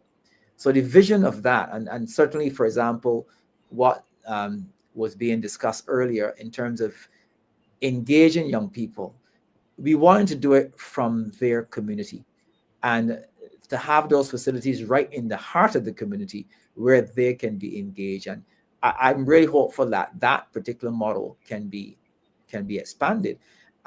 We've had a number of community centers across Barbados for many years, but we have not really had the youth empowerment model to engage young people in a meaningful way. Yeah, it's great to have you on because you're not just ZICO talking about the idea, but it's something that has been done, and I'm hoping that this is proving to be encouraging for you. Continue to think about what else you want to share with Mr. Lashley. You might have a hard question for him, something that you always wanted to ask him. let's hope that it's good for air, but just be honest. We want to have a good conversation this evening. Well, I'm seeing here Mr. Daniel BOYCE, and he's into film, and of course that's my baby area, and I'm so happy to have you on, Mr. Daniel BOYCE. Good evening. Welcome to the Marcia Week show again. Hey, good night, everyone. Can you guys hear me clearly? Yes, we can. Yes, we can hear you. We can hear you. Well, good night, Marcia. Good night to the panel as well. Thank you for having me. Yes, Daniel. Well, when I realized that Mr. Lashley was going to be on, and I as we prepared and saw and remembered all that he did and his ministry did in film, I thought, listen, I've got to have these guys on because you are the next generation. They're the next generation, Mr. Lashley and ZICO, and I thought it would be great to have you on and just share from your heart, what's your vision for film in Barbados, and let's hear Mr. Lashley's view of it, and let's just have a nice discussion on film. Go right ahead, Daniel. No, for sure. I believe what we've seen, Barbados can be a hub for major productions, whether they're coming out of the United States, coming out of the UK. A lot of productions come here, use our beaches, other various locations around the island to as an asset for their production. And we've seen, the administration start to work in incentives for international productions to come here and use the island. I wanted to know, could we not do more to support local filmmaking here, right? A lot of artists here already are at a distinct disadvantage. For example, if you want to buy a camera, odds are the equipment isn't sold or manufactured here. So we have to buy it from abroad, right? So if we see a camera that's $3,000 US, we have to look for 6,000 Barbados to get it. Then after we raise the money to get that camera, we have to hide it from customs to get it here because we cannot afford the duties, you know, in landing it here. So we're already starting from so far behind. If we want to get into filmmaking, it's a lot more difficult for us because of some of those challenges. Could we not find ways to support our local filmmakers as opposed to just tailoring a lot of the legislation towards international productions coming here? Could we not find ways to support our local creatives? I certainly, if I can take that one, I certainly think we should. There are two elements to what certainly we had envisaged when we created the Culture Industries Development Act, which has the incentives for film. Now, there are incentives for international producers, but the Culture Industry Development Act also has incentives for local production, local creatives. Now, what we sought to do was to create a separate authority because they felt that this culture industries ought to be given special attention. We did not feel that it should be under the National Culture Foundation because the National Culture Foundation is already swamped. So we created a Culture Industries Development Authority that was engaging in terms of ensuring that the creatives are registered. And once you are a registered cultural practitioner, you become entitled to apply to have all of those items that you mentioned, which is the specialized cameras, the specialized equipment, to be brought into Barbados duty-free. I hope that that arrangement still exists. I do understand that the current government would have removed the Culture Industries Authority and put all of that now under the National Culture Foundation. So let's pause there. I want to be clear because I didn't, you know, I wanted to be clear about this because when I heard Daniel said that, I remembered this, Bill, and how the creatives worked very hard, and you know you I know you had a hard time with us, and you and the creatives, and we battled it out, and we got this bill, and that became law. And so, are we now saying that that this law is no longer in effect? Why Daniel has to pay all that duty for his camera to come into Barbados? Is that what I we're believe saying? the act is still, it has not been repealed, it's still the law. What has happened is that the structural arrangements for the legislation to operate are now functionally under the National Culture Foundation. So all of the things that I mentioned before are still there. For example, there's still the avenue for cultural practitioners to be registered as a cultural practitioner under the Act, and you get a certificate. And we had very, very detailed discussions with the Ministry of Trade, and of course with Customs. Customs, of course, was very much involved in the development of this legislation. So therefore they are aware, and we felt that we had to do that because we needed to be very clear that when a cultural practitioner presented a certificate and that person was registered, presented a certificate and had that certificate for duty-free access, that there will not be any problems coming through the customs. So that arrangement, as far as I'm aware, is still intact.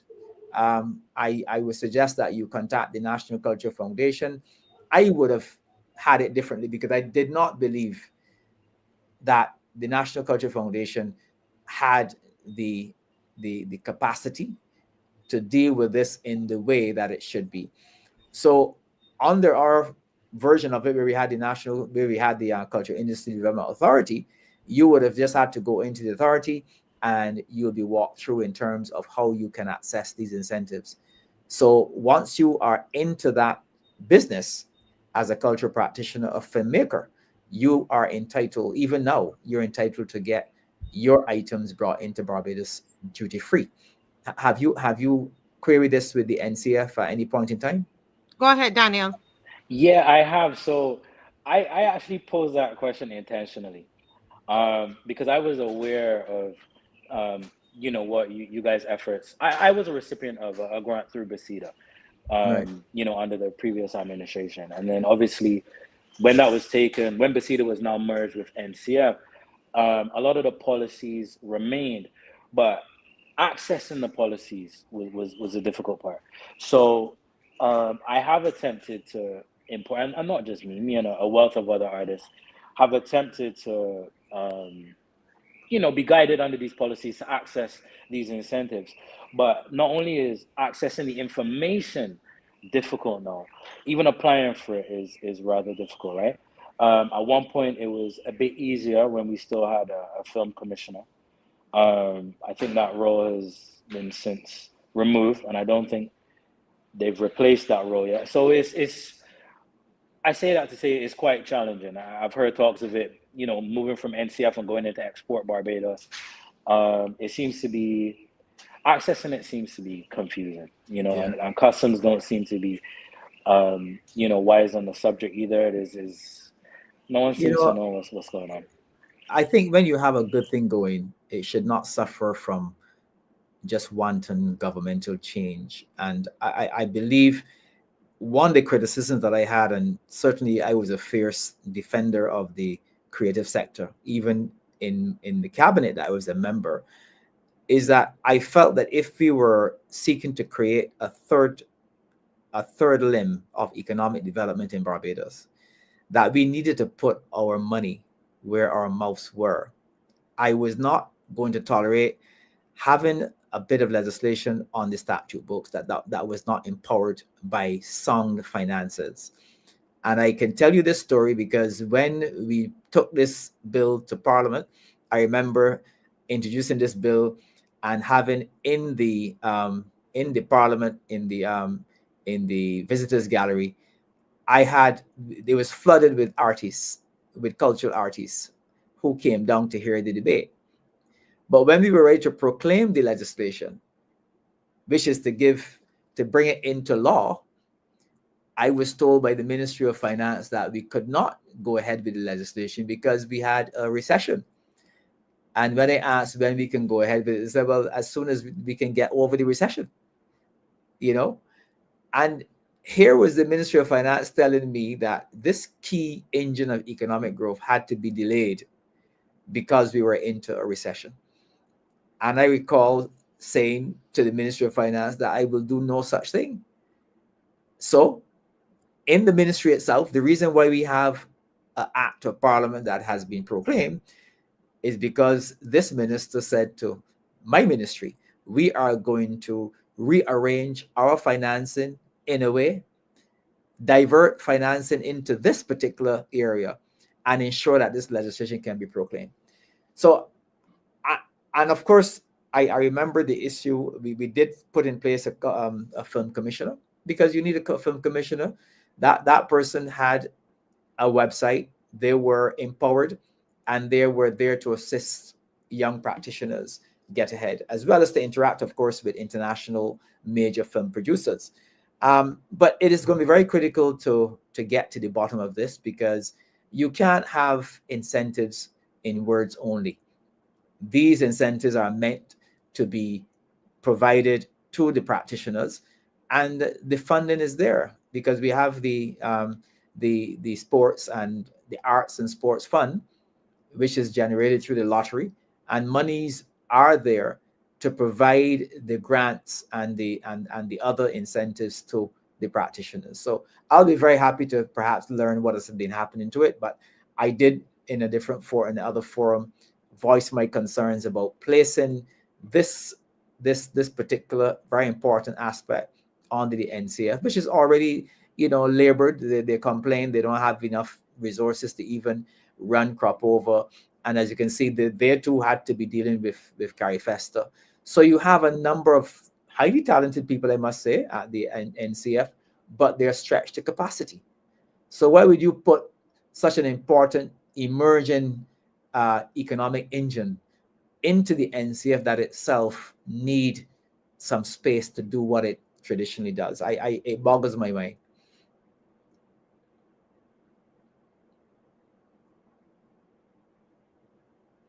I remembered all the talk and discussion and the quarreling and about this bill, and you know, they were messaging, we were lobbying, and people were angry. People like Dwayne Grazette, who is he's actually Oh yes, in the he's there. Yeah. Dwayne Grazette, he's going to be coming in, you know, and oh Lord, they were ganging up for you. So you knew that you had to talk to that Minister of Finance and made sure it happened, because you Well, had a whole host of people that the thing about it, before we went into Parliament with the bill, we had a number of town hall meetings. We met with the yes, sector. you did.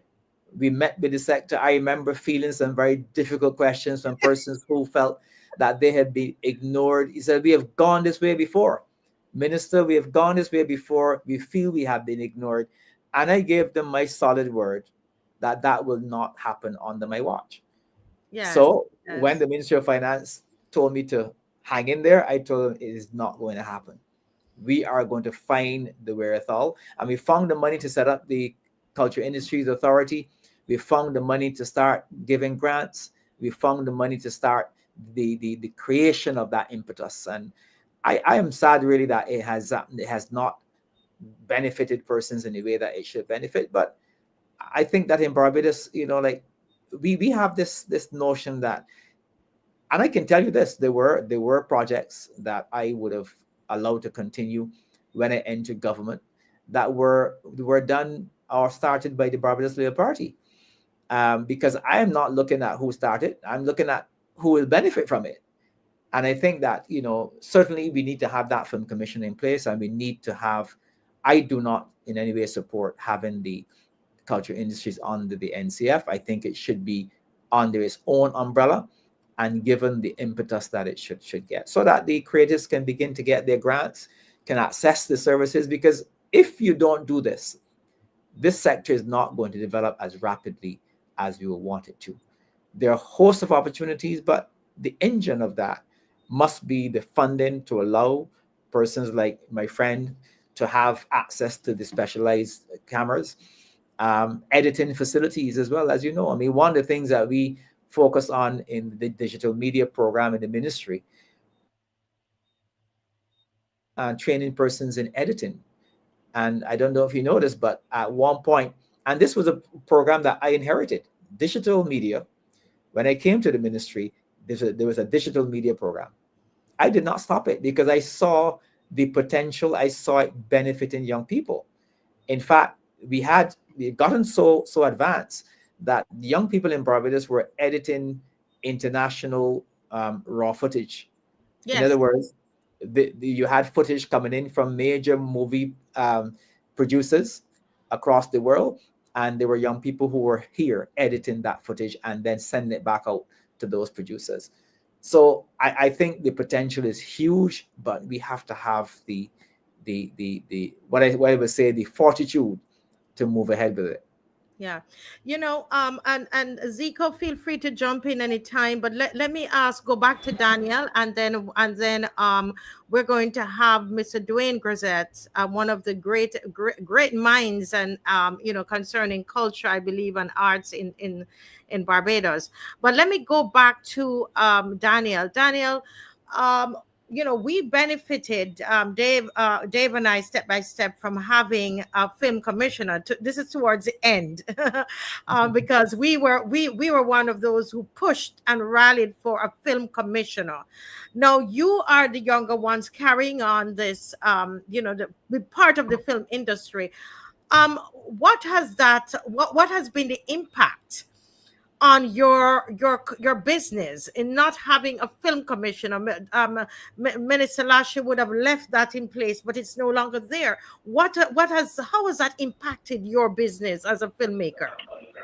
Oh boy, to be honest, it's forced us to pivot, right? So for example, a lot of the persons that work under my studio, we've been fortunate enough to work with major production studios, whether that's Netflix, whether that's Amazon, BBC, major recognized production houses.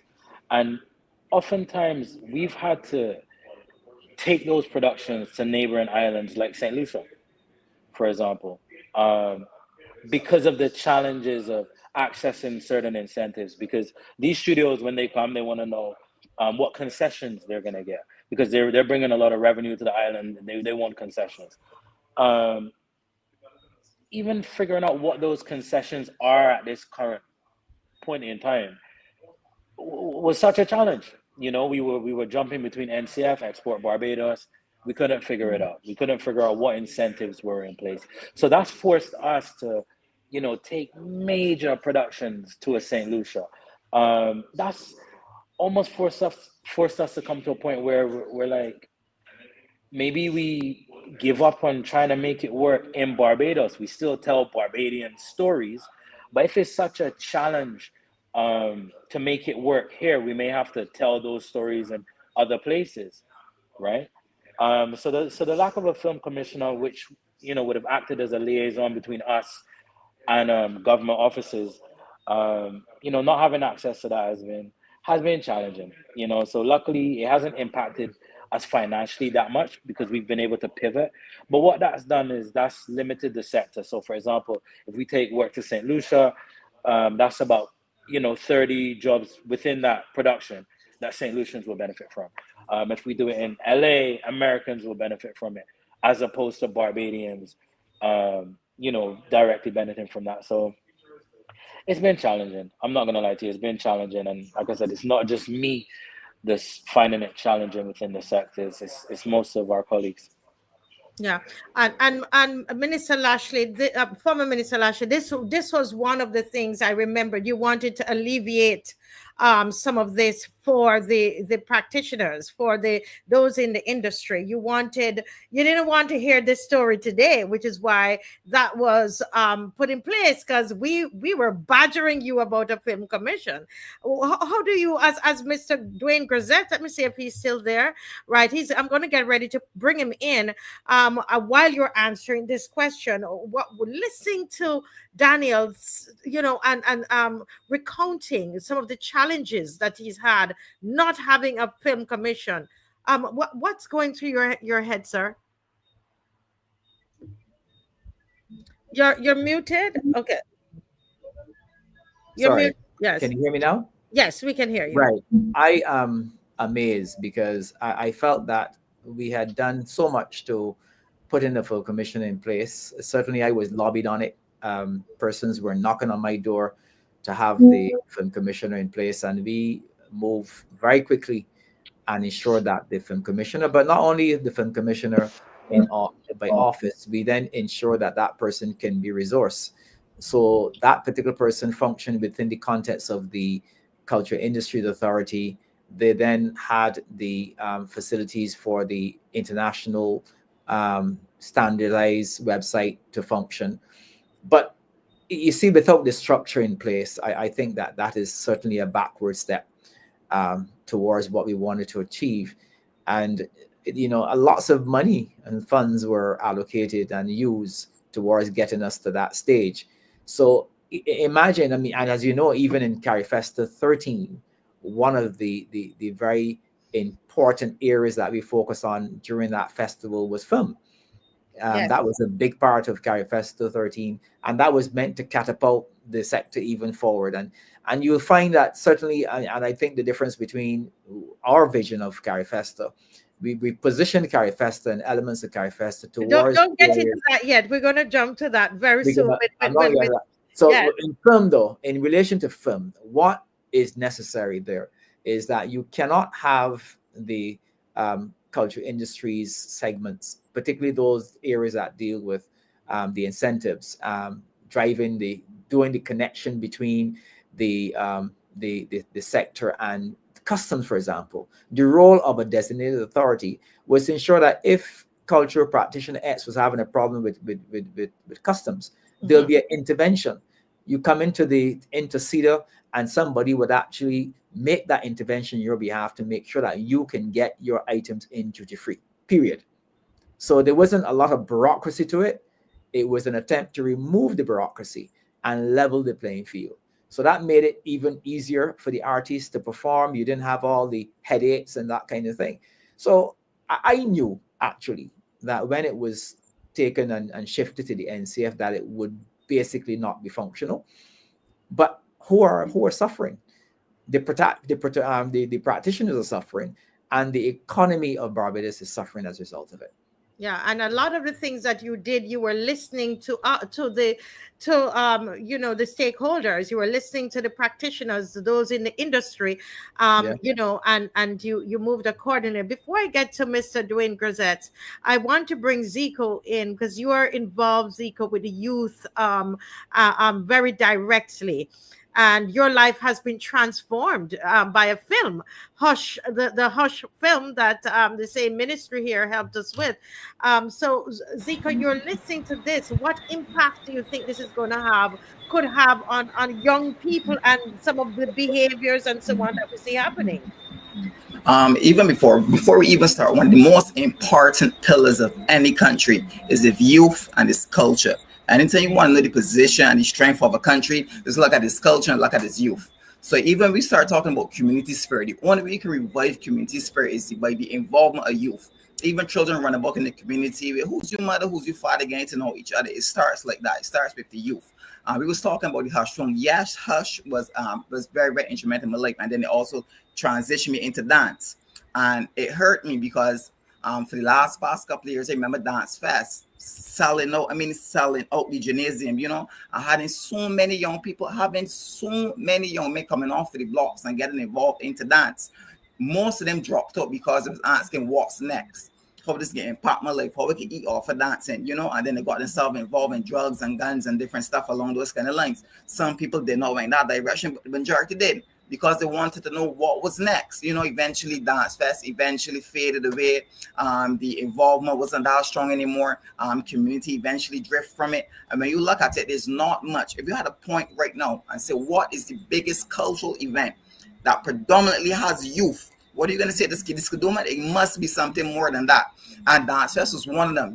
Dance Fest had thousands and thousands of supporters. And then that even takes so many young men off of the block, got them active into dance, got them involved in acting, got them involved into even visual arts. It got them involved even in, not necessarily in terms of the academic side, but for those who probably learn better through touch and feel and kinetics and stuff along those kind of lines. So it hurt me when I look and wonder what is the next step. And I hear so many, even those who play football, how we can eat off of this, I can best go up on the block and try to sell drugs, because they don't know what is the next step. Yeah, we get involved in this. Yeah, we have a talent, but how we gonna eat off of this? How we gonna feed our kids?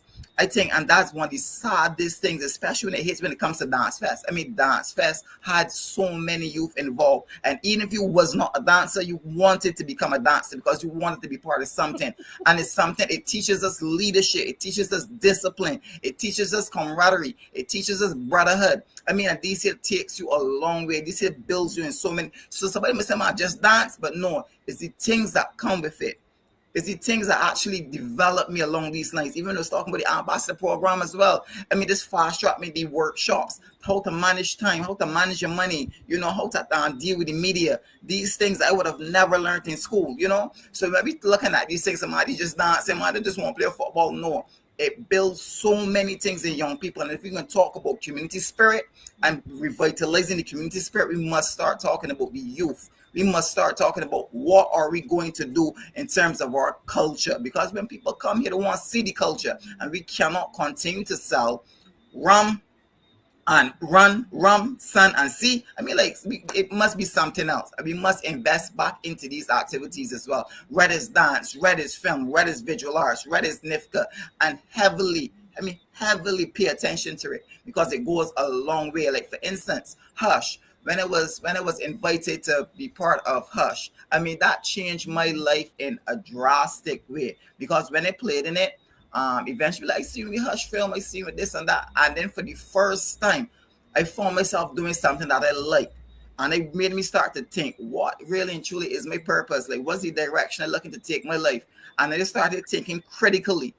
Because in that time, everybody was just studying about, doctor, lawyer, business owner, stuff along those lines. Yeah, the things to come after.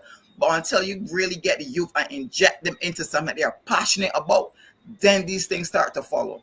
So for me, I think it's very, very critical that we really start to look back at some of these things. I mean, Dance Fest is what hurt me, especially, thousands and thousands and thousands of children were involved in Dance Fest. Yeah. Wow. That's real passionate there, Dwayne. We're bringing Dwayne in the conversation because here it is. Zico is saying, adding another one, Daniel, on what is no more. Under Minister Lashley, there was Dance Fest. Let me tell you, there was nothing bigger than Dance Fest. There was a film commissioner. There was Besida, where you could get your grants and all of that happening, and those things are no more. Let me bring Dwayne Grazette.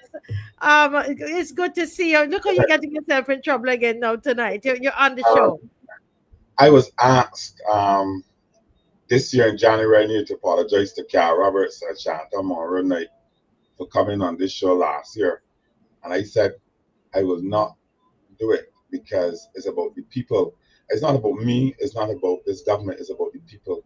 And they had promised us that they would give us a better life for the people, which we were fooled into. And now is something else different, right? But I want to weigh in on what Minister Lashley would have said in terms of, and ZICO, the Dance Fest was formed on the Trevor Prescott, right? In the Barbados Party administration. So it goes back to what Minister Lashley said before, is that he did not kill things that happened before. They tried to develop it more and try to add more components to it. That is what you do. And with this government, and I realize it, and that's one of the reasons why I pull away myself, because I could be in the group still, but because I am one to, if you're doing stupidness, I can tell you, right? Because I believe that if you have a child and your child doing nonsense, you should scold them and tell them you're doing nonsense. If you claim to love that child, right? And with the going back to what Minister Lashley was speaking about with the cultural industries and the Besida, it was Besida, right? Yes, that was Besida. right? And this current NCF and the CEO and stuff like that, they use that component of the project, right?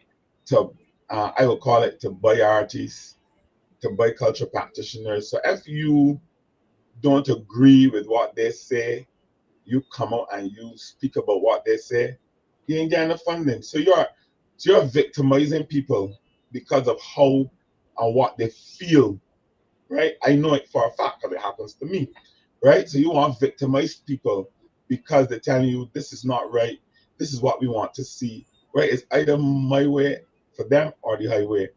And I don't believe that no one body has all the knowledge or one body's God, right? And I believe this current government and this current prime minister believe that she's right about everything. So you can't have any other views. You can't have any other opinions. It is what she wants, right? And that's not how a country, right, or how any business or anything should operate, right? It should be a collective thing. Everybody should have their own opinion. And then they say, or say what you have to say, give me your opinion. But when you then give your opinion, right, you're then ostracized for it, right? You then be victimized for it. And we have to stop that. We have to stop looking at if this body support these or this body support these. With culture, culture should not be politicized. It should not be, right? And people are being ridiculed even with the calypso singing, right? People are being ridiculed because they sing, but used to only sing good things about them, right? How many people sang about Owen Arthur? How many people sang about Fandel Stewart? They're still singing about Fandel Stewart up to now. They're singing about his physical structure, all these different kind of things. So why are you then afraid to say stuff like the artists were calling for back for Party Monarch, right? And as I said, you know my views on Party Monarch, Marcia, and the whole of Barbados probably know my views about Party Monarch, right?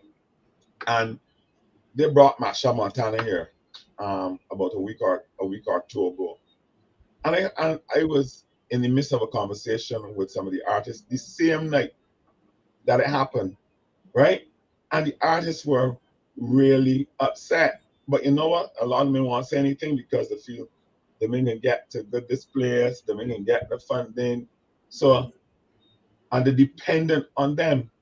And I tell them they should not be, right? Because, you know, Masha Montana, he was saying, oh, about Soca Monarch and this and the money he spent and trying to be, and she brought, I know how the woman is operate, right? She brought him there to try to sway the artist's mind about calling for Party Monarch, right?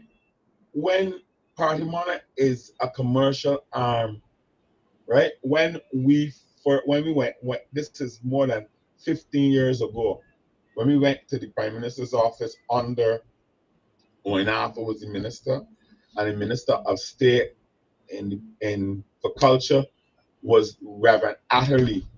We met at the Prime Minister's office. I was there, right? The artist was asking for a raise in monies and stuff like that, right?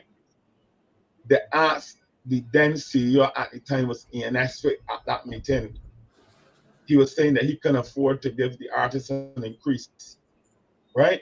I see Reverend Atherley, right? A pastor, a priest, whatever he is, right? He got it. He said that he wanted to see the financials for Party Monarch. Party Monarch at that time was the only event, and Minister Lashley can contest to this. He was minister, the only event that the NCF would have had, right? That would have been able to make a profit, even if it was a $10 profit, $20 profit, it made a profit, right? And the minister said, no. He told the CEO of the NCF, call the board, these people must get an increase, right, of the party monies and stuff like that, right? So it was no issues, it was no lot of and this and that. So if you got an event, right, that is yielding profit, right? You come now, you say that it's not profitable anymore, this thing. But the artist who sings soca music, right, travels extensively. How Masha Montana, and I sorry I wasn't there, but they're gonna invite me to these things, right? Because they know I can talk the truth. Yeah. Right? They don't invite me to nothing, they don't include me in nothing because I speak how I see it. And I can speak strongly on how I see it because I've invested in this industry for more than 20 years. I've lost money, right?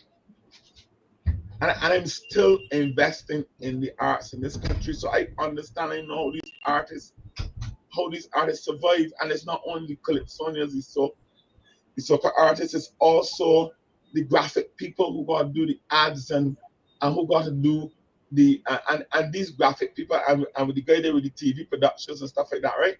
They don't only just do the films and stuff like that, right? And we don't pay enough attention to these things, right? And they make money, right? Because they do little ads and the creative work. Then people can come to them to do ads for supermarkets and distributions and these different kind of things. Artists then make money based on the popularity. Then they make money also from endorsements, right? So this is a $1 billion industry, which is not taken serious, right? Yeah. You cannot have nothing without the creatives. You cannot have nothing without the creatives, right? You want to hold a political meeting, you've got to have the mainstreaming and filming and doing these different kind of things, right? Then they're going to use the music, right? Then people gonna be saying this and that, treat the industry, right? Although, right? I used to, and I say when I right, I say when I wrong, right? Michael Lashley, Stephen Lashley can tell you, right? One night right? At the gymnasium, man, he had it ding down, merrily high, right? In the president box, too, right? And he tell me he would put me out. I tell you, he would put me out. But this building, you don't got to tell to these for this, but this ain't one at you, right? See, Don't worry. He and I had our worries as well, but he's a good man. We had our times. We had our times. But he never, right? I still used to get invitations to everything, right? Right? But with this current administration, I will tell you, it's all about how they can silence you, right? This current minister, I am a consultant in the ministry, right? And she tried to put me out of NCF box at the government fund, which is my taxpayers' money. Go back, right? And then premise in that one, I have to apologize to her when she did and tell me some terrible things, and because I had to respond and tell her how I feel, right? No, because you never spend a cent in this industry. You never do nothing in this industry, right? And because I gotta fight for artists to get what is rightfully theirs, right? I gotta apologize to you.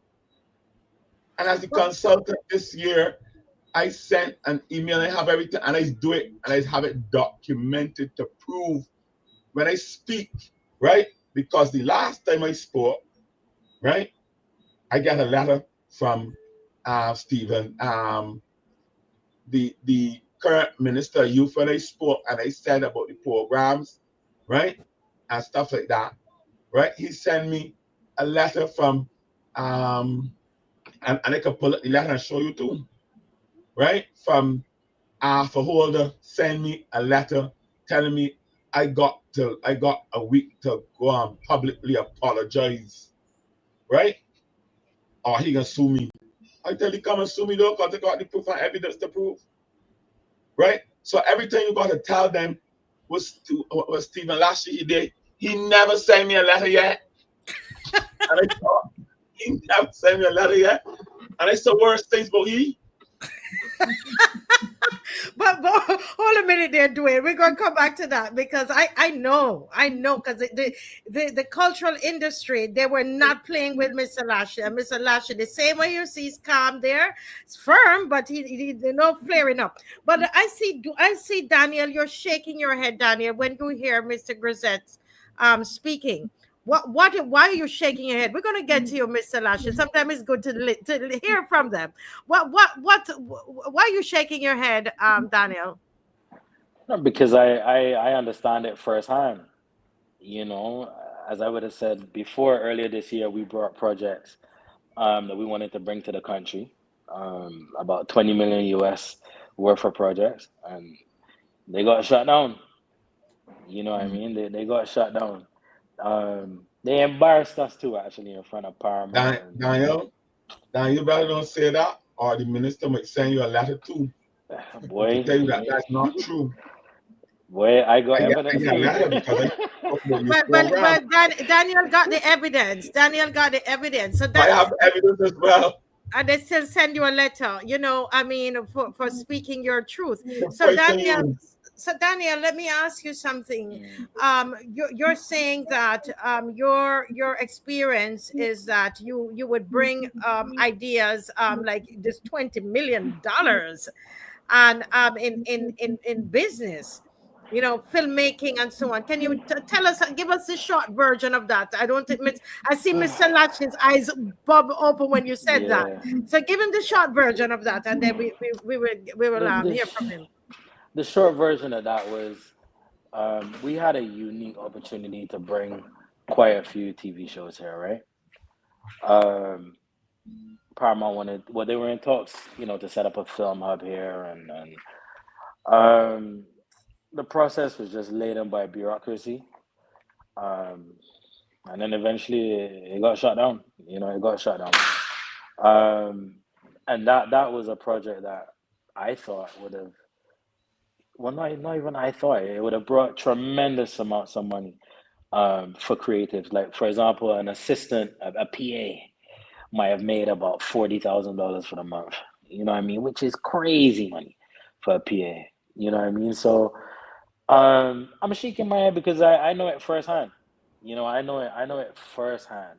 I was a part of a program there last year, I believe. Yeah, last year I was a part of a film program that they put on. They were giving filmmakers $50,000 to produce short films. You know, they flew in, you know, people from abroad to execute these projects. Where are the films? You know what I mean? I was a part of another project So you're saying about no Buster. films at the end of it? We didn't. There were no films, really. I haven't seen them or heard the announcements. You know, I was a part of another project about Buster last year. It was called 1914 something. I can't remember the name of the film, you know. Government funded again, was supposed to drop April 14th. No films. So, you know, it seems as though you need to know someone in there, or if you don't have friends in high places, have access to these funds, you know, that are supposed to be available. If you don't know someone, God help you. You know what I mean? It Yeah. doesn't seem as though we don't have a meritocracy here. You know, if you don't know someone that can help you get in, or, you know, the legislation may be there, but the application of said legislation seems to be non-existent. Yeah, and one of the things I hear coming out through Daniel, because we've talked quite a number of times, it's amount of money that is invested, and at the end of the day, we're not seeing. Because I know about that film as well, that was done. I know people who were part of it, and it has not come out, and it's a lot of money that was spent. And you know, you told me about this other one where people were paid overseas. People were paid $250,000 and all these kind of money, but nothing was there to show at the end of it. You know, and so on. Mr. Lashley, you're hearing, you know, tonight, Mr. Dwayne Grazette, you heard Daniel a while ago. You know, you would remember how they used to try to abuse you. You know, but you know, sharing there, because creatives are very passionate. I get very passionate. You know, we are very dramatic in when we present ourselves, or you know. But he's saying that at no time was he victimized after he lambasted you, as the Bajans would say. You know, what just what are your thoughts about what you're hearing? Okay, sorry, I had muted you. You're muted, sir.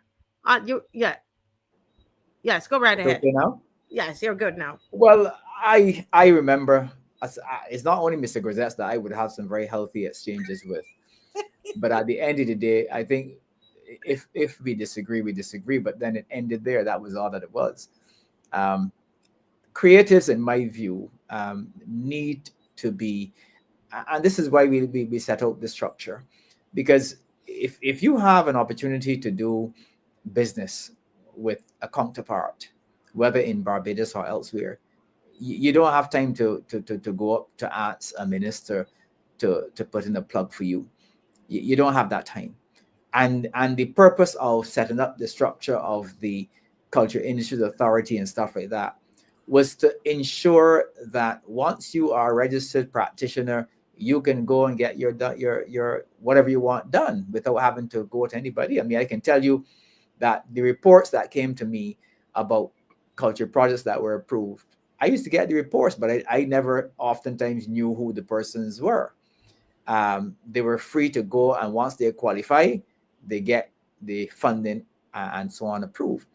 And it amazes me because I did not appreciate the extent to which there is victimization and the kind of things that Dwayne is talking about. I'm actually being schooled tonight in relation to some of these things, because that is not what is being represented, that is happening in Barbados. If you hear official language coming from the government, you would never believe that this is actually happening in Barbados.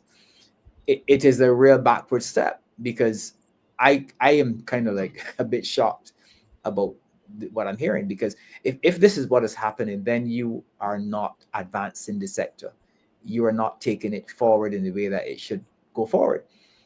And I think then Barbados, because if you look at film, for example, one of the reasons why we set up the film commissioner, we set up the CEDA, was to ensure that Barbados could not be left behind.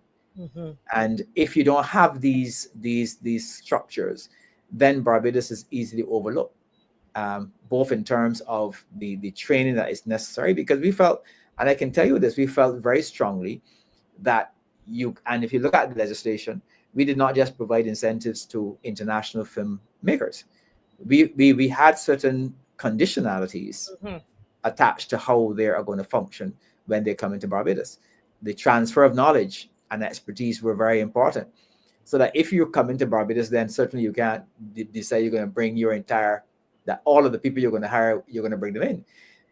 That you would actually, tailor and to partner with persons in Barbados, so that the transfer of knowledge, takes place, and ultimately those persons who are gaining knowledge will be able to actually turn around and create a business proposition. So I think it's backward. I hope it changes. I don't know that it makes any sense to operate that way, because we've long passed that stage. And I think the practitioners need to sound their voices out in protest about this. I mean, Barbados cannot function, in my view, and I felt this very strongly, cannot function without a vibrant cultural industries sector. The same thing that Dwayne would have mentioned. Everything that happens in Barbados happens because of the involvement of the cultural practitioner. Whether you're a musician, artist, engineer, you are involved, because everything functions around that. And I think that whether you're talking about even outside of festivals, I certainly couldn't function in the ministry without having people who are trained and skilled in digital media, who can operate cameras, who can do certain things. So, and I have always said, I mean, one of the things I've said, both while in office and outside, is that it is okay to place artists on a stage and they look good and that kind of thing. But we needed for a long time to place significant investment dollars behind the creative sector. And I argued very strongly against it, because you have tourism. I'm not saying tourism is not important, but tourism is important. But look at the amount of money that is pumped into tourism in the national budget. And I felt that, and I still do feel, that there must be funding generated and targeted towards the creative sector. I remember at one point having to fight to get funding for the culture industry sector that was placed in the budget of tourism. But this sector needs to be seen and respected as having its own identity and can function independently of tourism.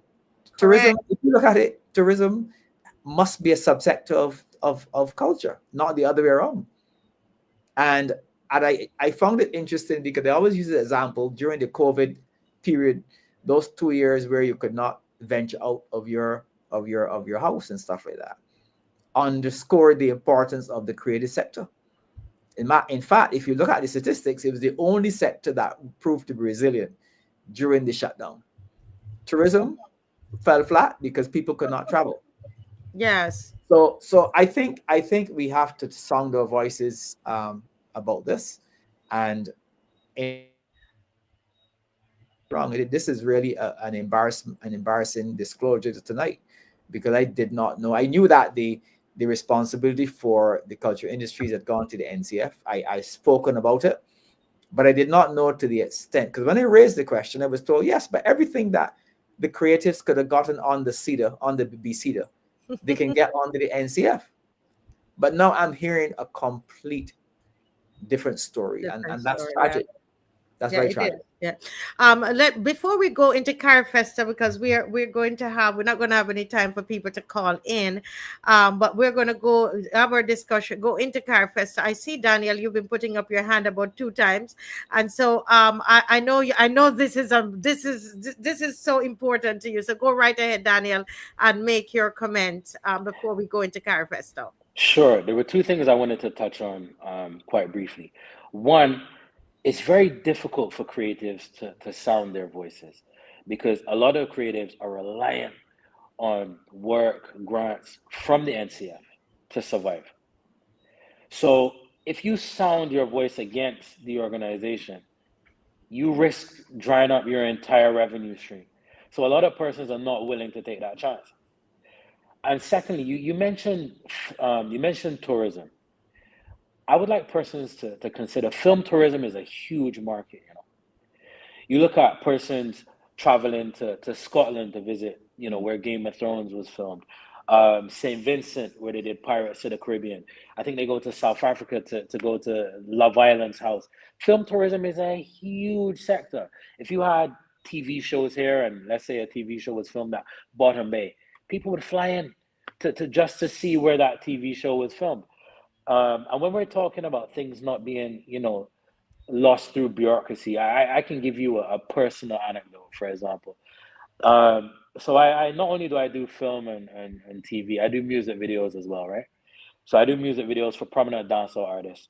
So for example, if I go to Trinidad to film a music video, oftentimes some of the weapons you would see in the music videos are real weapons, right? So I thought, you know what? Let's not promote this in Barbados. Let's make a change. Mm-hmm. So I campaigned to bring prop weapons into Barbados. So these would be firearms that are made out of silicone. So they look real, but there's no firing mechanism.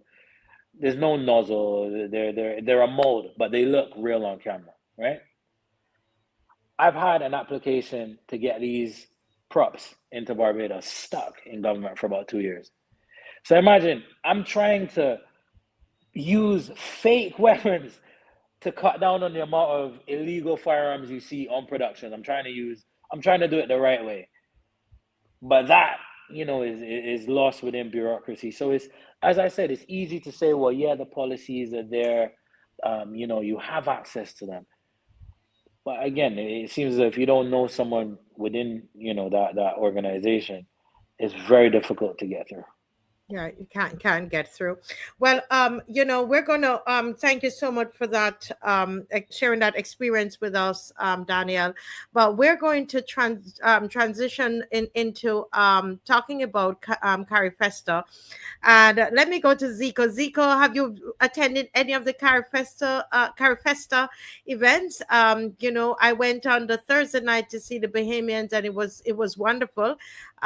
Their performance was great, and I was at the village at the market, the grand market, and saw the space and everything. Did you enjoy anything? Did you go out to see anything? And what are your general thoughts about Carifesta? When it first started, I was very unenthusiastic about it. To be honest, I was like, yeah, probably just gonna be same old. As it continued to grow, it grew on me as well. Plus, I say I had some guests who came in from Trinidad. I also wanted to experience the cultural side of it, and really and truly, it shocked me, and it surpassed my expectations. I could say probably it really surpassed my expectations. Yeah, there was some technical difficulties with some of the in the beginning process, but then coming in, I just think prices was obviously overpriced, especially when it comes to purchasing some of the items and food, but that can be expected, especially for those who probably vendors and stuff along those lines. So I can understand that. But in terms of the overall, I can say job well done. I would give jacket. I believe, of course, some things can be done, but doing something at that size, you can anticipate that there will be some hiccups.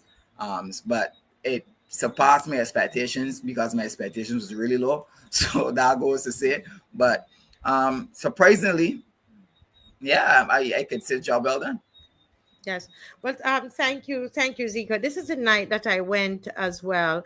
and it was very electrifying. The Bahamians, they did a fantastic job.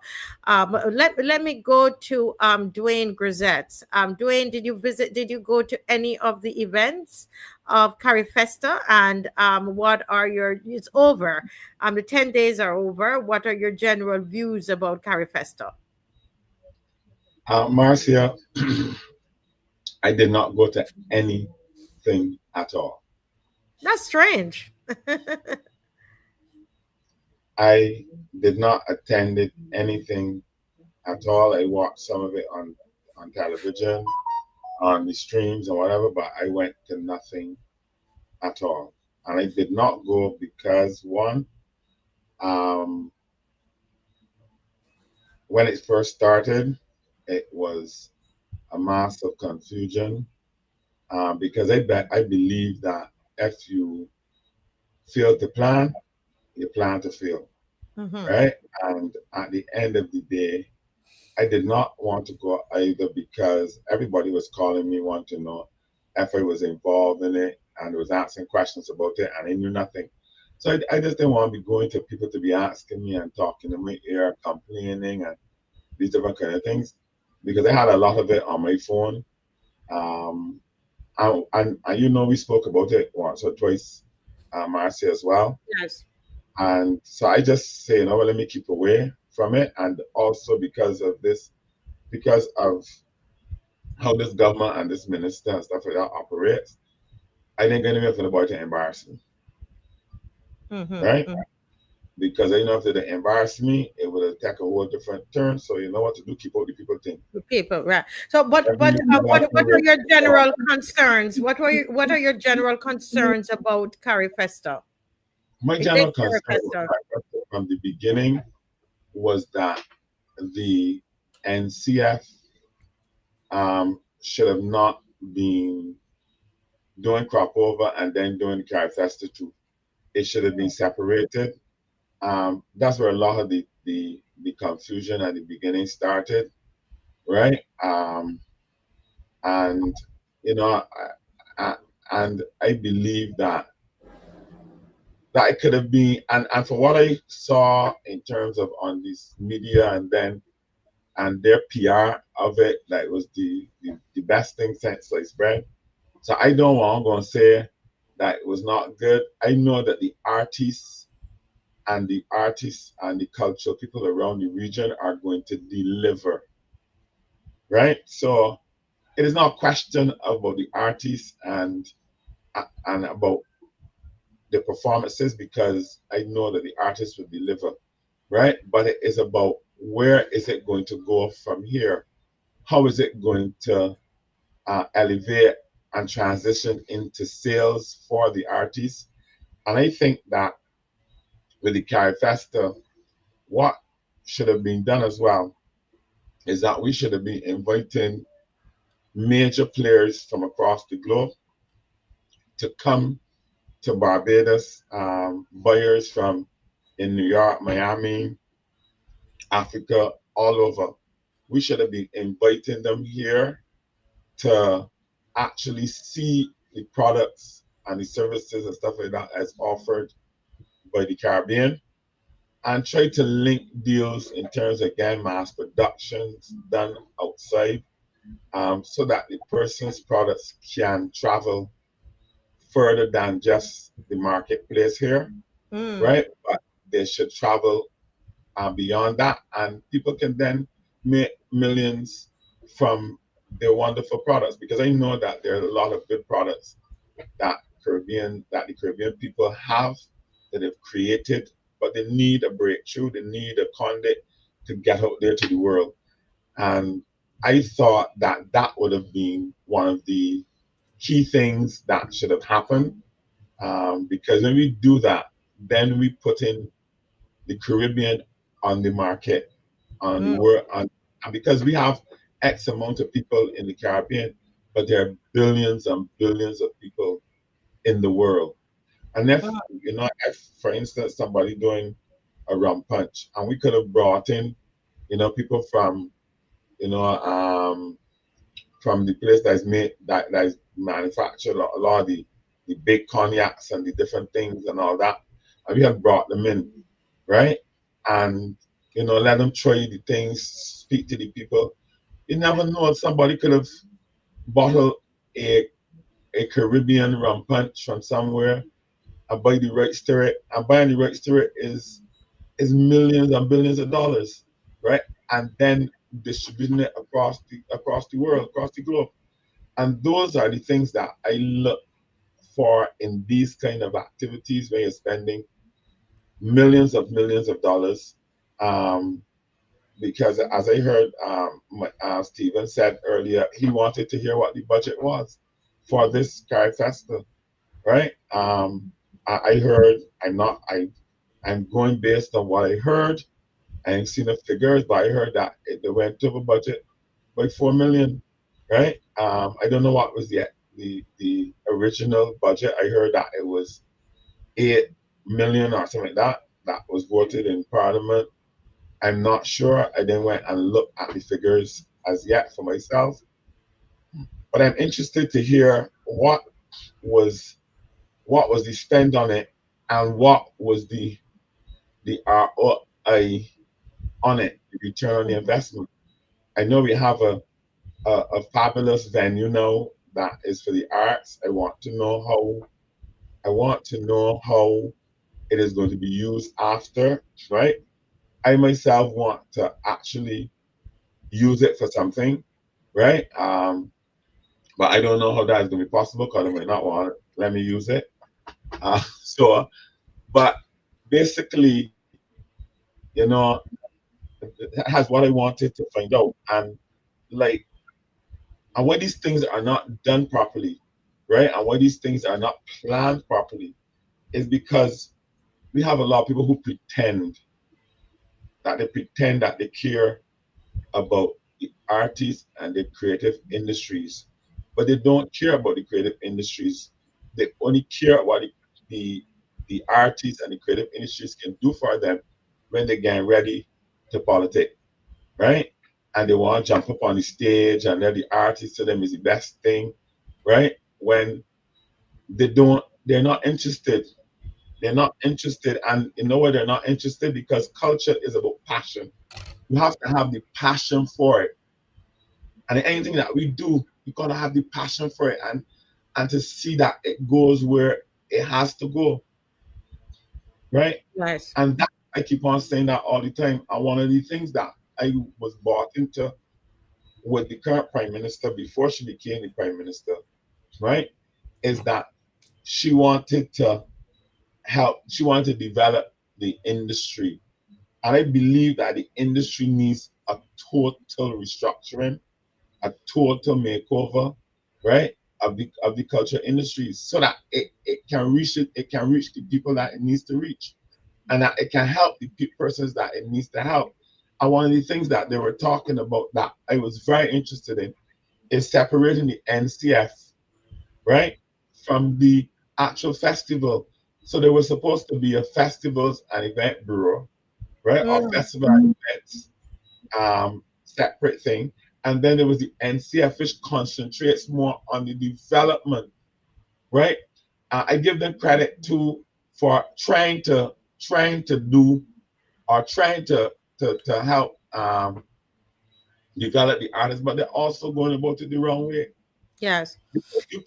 You have to know the needs of the artists and then tailor it, right? To be able to see some tangible benefits at the end. Yes, right?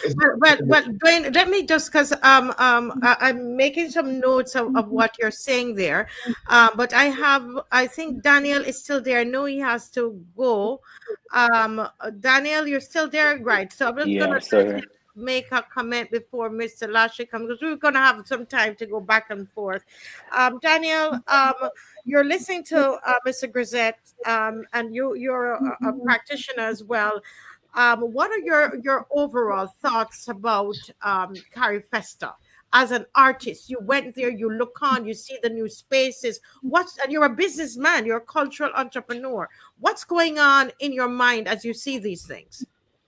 Yeah, well, I thought Mr. Grazette's point about it being an opportunity for buyers throughout the world, whether that's from Africa or the US, to come here and experience, the various different trades, whether that's tangible goods or non-tangible services, them coming here to experience that and potentially buy rights. I thought that would be a fantastic initiative, to be honest. It seems like that not happening is a missed opportunity of sorts. It was grand. It was grand. It looked fantastic. I went to the comedy show. It was quite funny. But my question is, what's next, and what is the return on investment for the country? Yeah, it looked grand, but how did it benefit the country? What's next for the artists? It was an opportunity for Michelle to make a good amount of money as usual here in Barbados. Yeah, what's next? What's next? What is the return on investment? I love that. And somebody else was agreeing with Dwayne, talking about the linkages being made for trade and investment.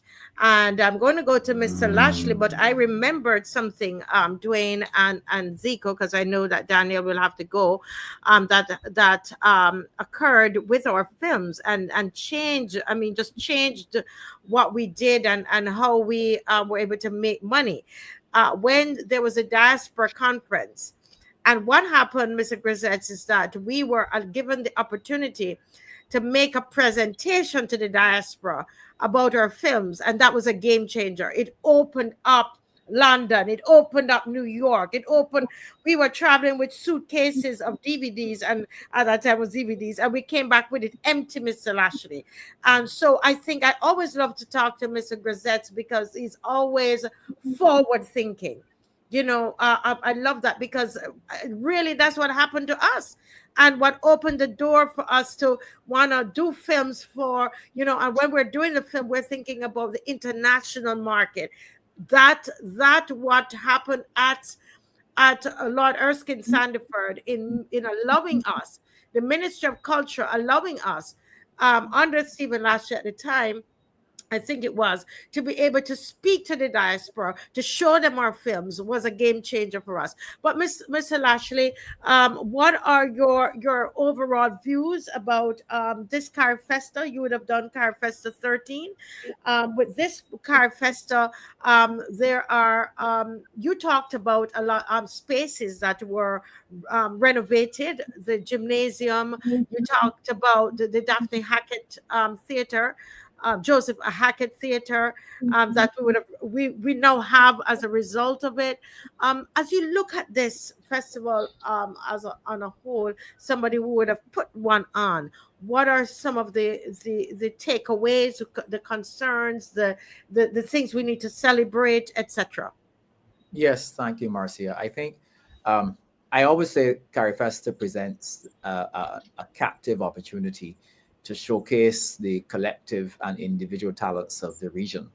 Our region is so rich of talent, and we would see it displayed in any Carifesta. I believe the events that I went to, I was very proud of the productive talents of our people across the region.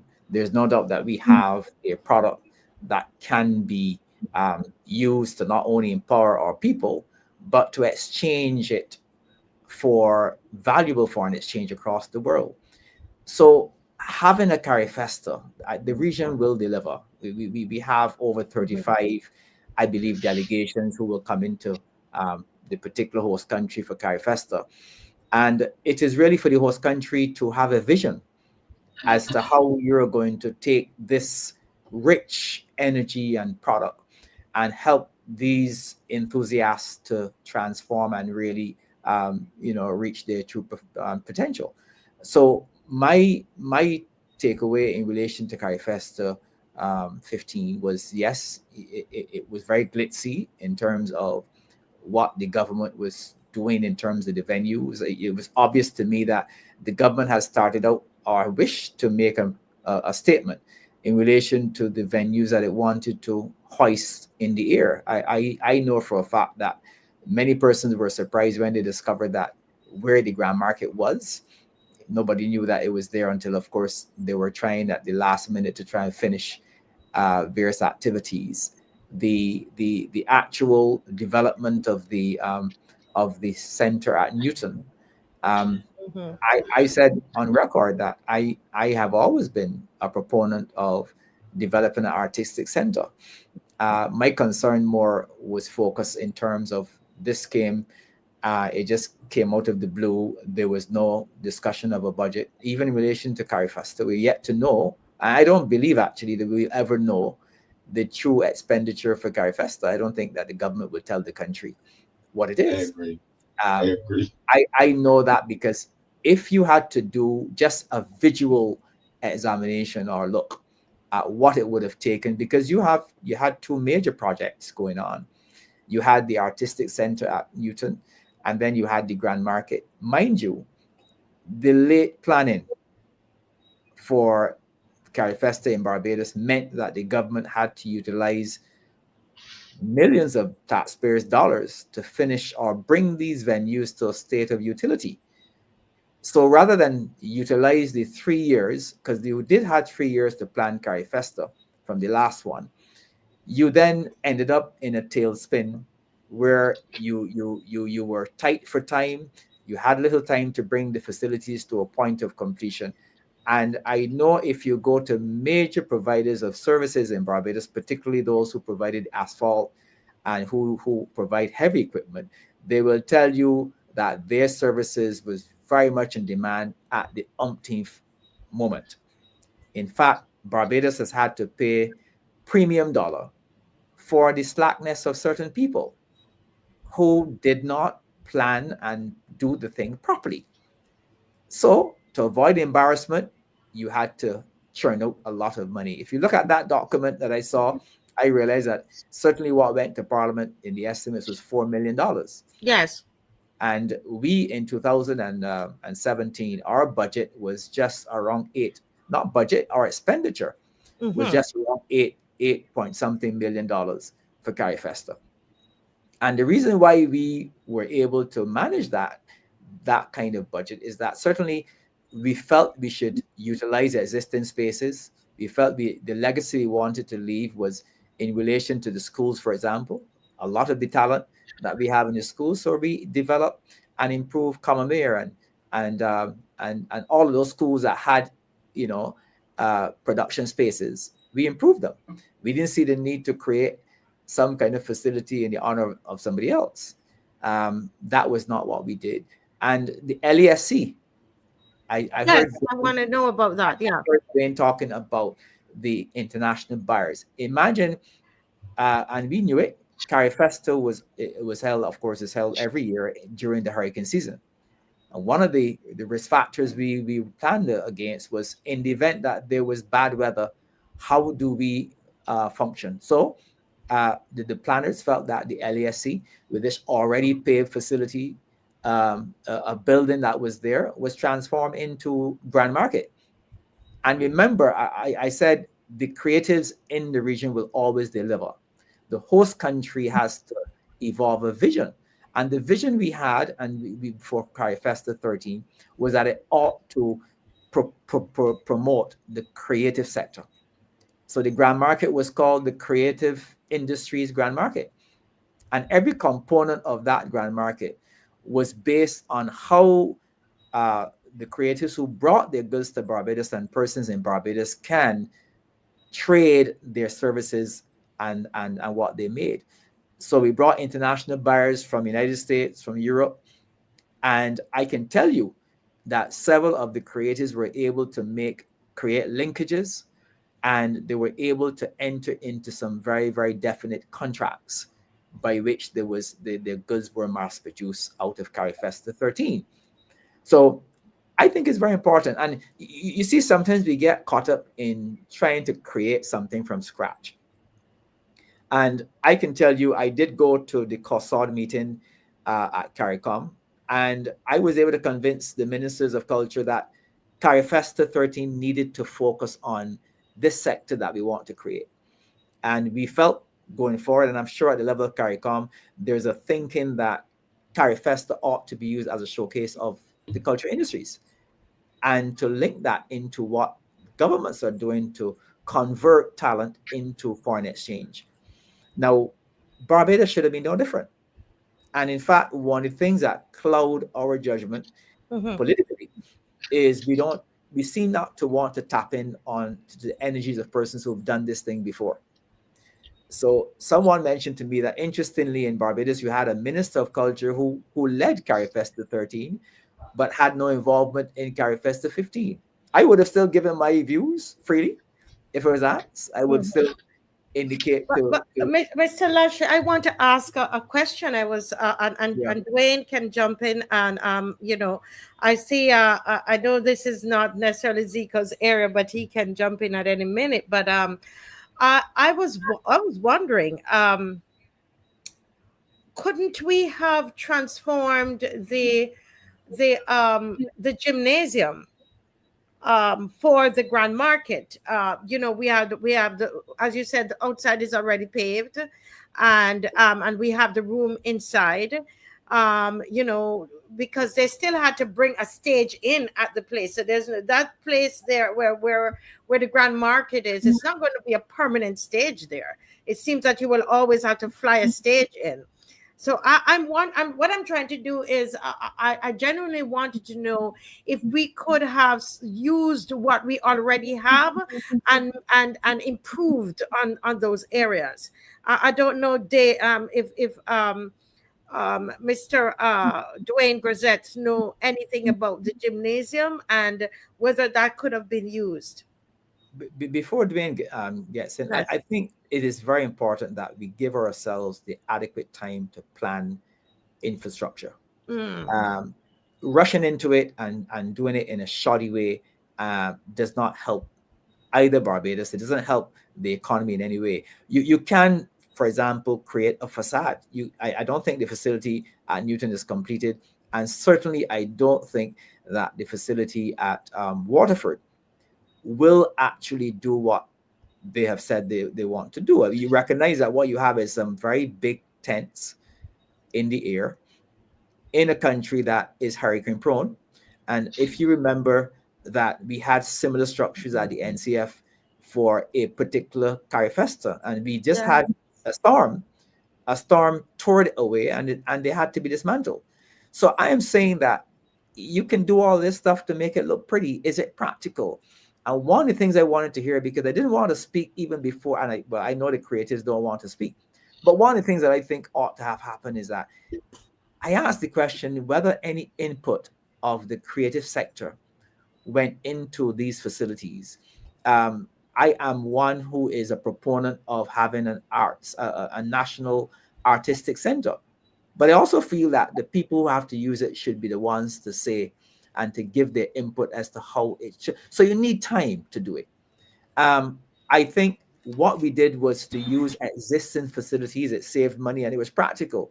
I understand at the Grand Market, when it started, you still had electricity problems. You didn't have water and stuff like that for a couple of days. So these things have to be thought through, and we have the capacity, we have the planners in Barbados, if they're given opportunity to give input, to guide governments away from wasted expenditure. I think that the idea of the gymnasium, yes, because you already have infrastructure there. You have everything that you need to create simply what we did with the LESC. I do understand that on this occasion, the LESC may not have been available because it has been leased to a medical school. Yes. The entire facility has been leased to a medical school. But I think that we have to, in the future, look to see that we don't waste money by doing things because it is seen to be somebody's view to do it. So I'm listening to hear, one, whether there was any input in the planning coming from the people who are the beneficiaries, and whether or not these facilities have been put together with a view to the future. And that is not to take away from the very fantastic and excellent performances and the products of our people. Our people create very, very, very phenomenal products and services. We have to be able to, every Carifesta, present a stage that it makes sense, that even if you're telling me you spend $20 million, you should be able to convince me that based on where you focus Carifesta, that the return on that investment makes sense. In other words, you're going to match the expenditure versus what the vision is and what the practical takeaways. And certainly we can't have a Carifesta in the Caribbean without having international buyers. It's important because those source markets are the ones that we have to track, and Carifesta presents one of the most eventful opportunities, both by film, by everything possible, to tell the world, look, we are open for business. Yes. What I would like to say, I think it was a good idea in terms of you mentioning gymnasium, but the reason why they couldn't use the gymnasium is because it's heavy construction being taking place now at the gymnasium for the expansion. So I don't think that it would have been ready in time, even if they wanted to use the gymnasium for Carifesta. Okay. What I think that should have happened, and I agree with the former minister, and this is what the entertainment industry in Barbados have been calling for all of the time. And they hear it with the Pickety Crop finals, they hear it with all these different kind of things, right? I thought, and I think, and I'm convinced that it could have happened because we didn't know that we were doing Carifesta last week, or we didn't know we were doing Carifesta in January. We knew we were doing Carifesta before because other persons turned it down. We jumped at it.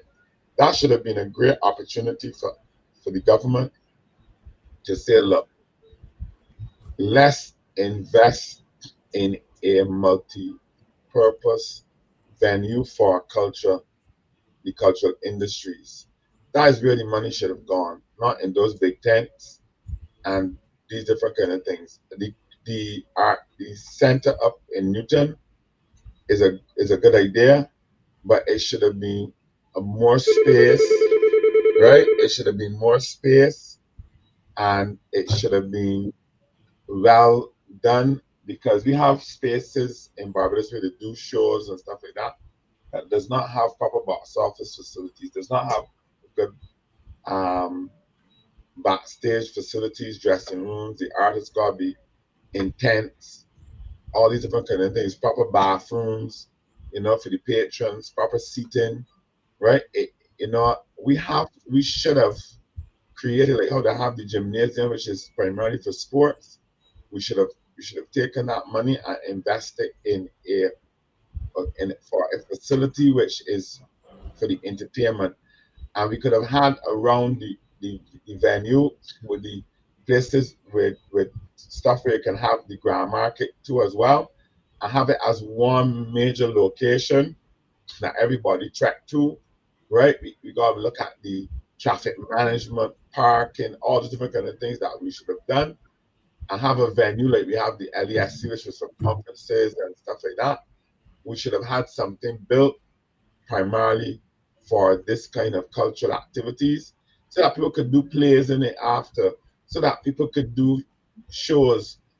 We could even have it places we could do the Pickety Crop, that the artists, and because our Crop Festival is around the hurricane season as well, and every year we have logistical challenges when we have the bad weather, right? People complain about the toilets, people complain about the grounds, people complain about all different kind of things, right? And we should have taken that money and invested it. If we say we care about the arts and we care about the industry, we should have taken the money, and instead of having to then pay Carl Williams and them premium price, because you want people to work premium hours and 24/7 and all of that to get these things ready, you have to pay them good money, right? So we could have started before. Government can, and don't talk when they ain't got no land or not, because government got the tendency of acquiring people's property and land, right, for major projects that is going to be a benefit to the country.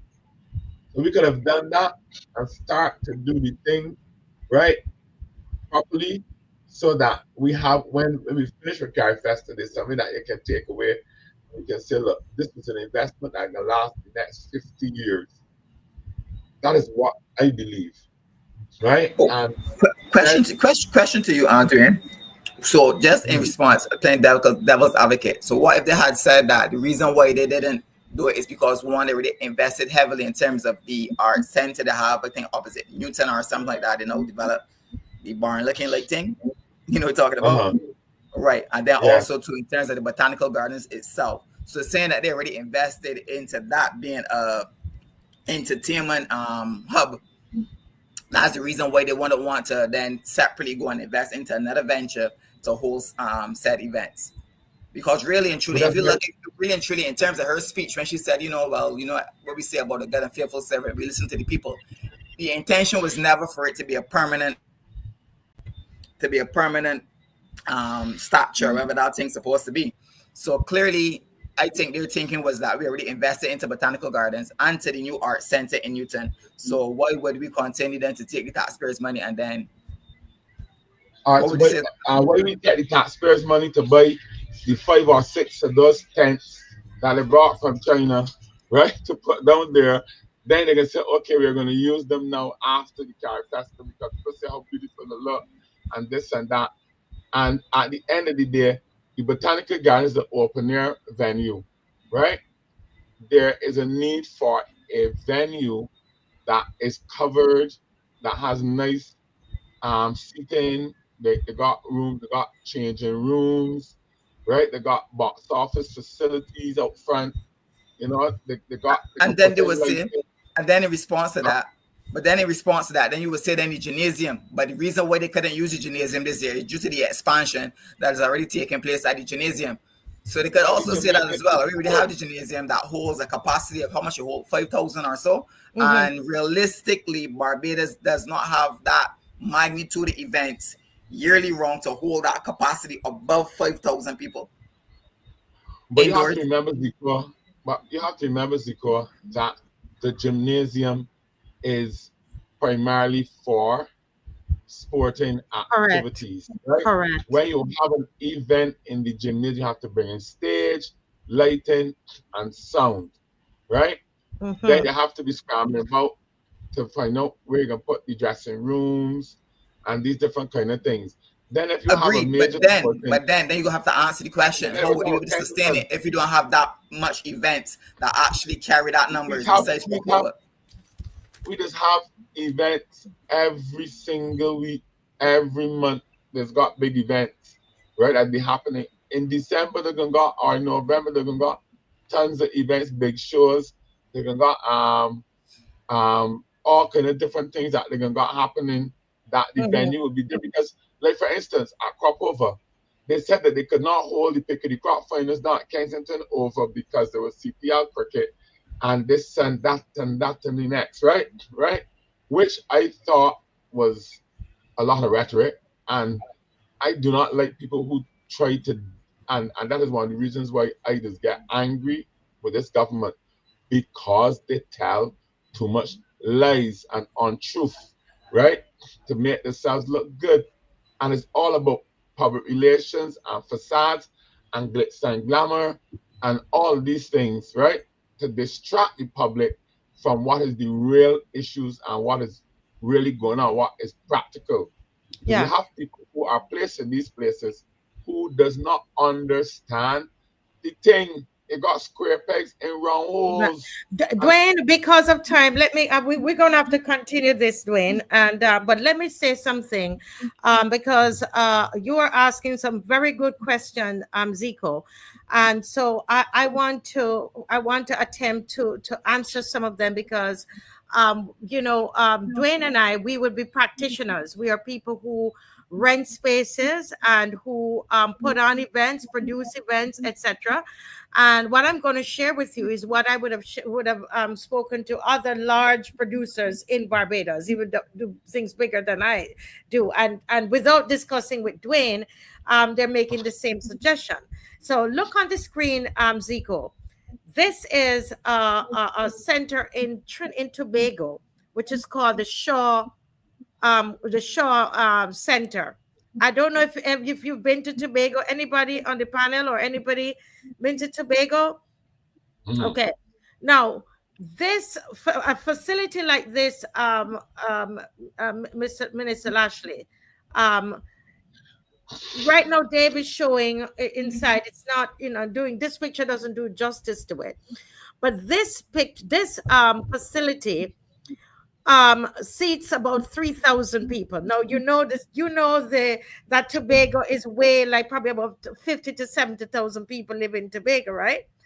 But what they do with this facility, this is the main facility whenever there is an event.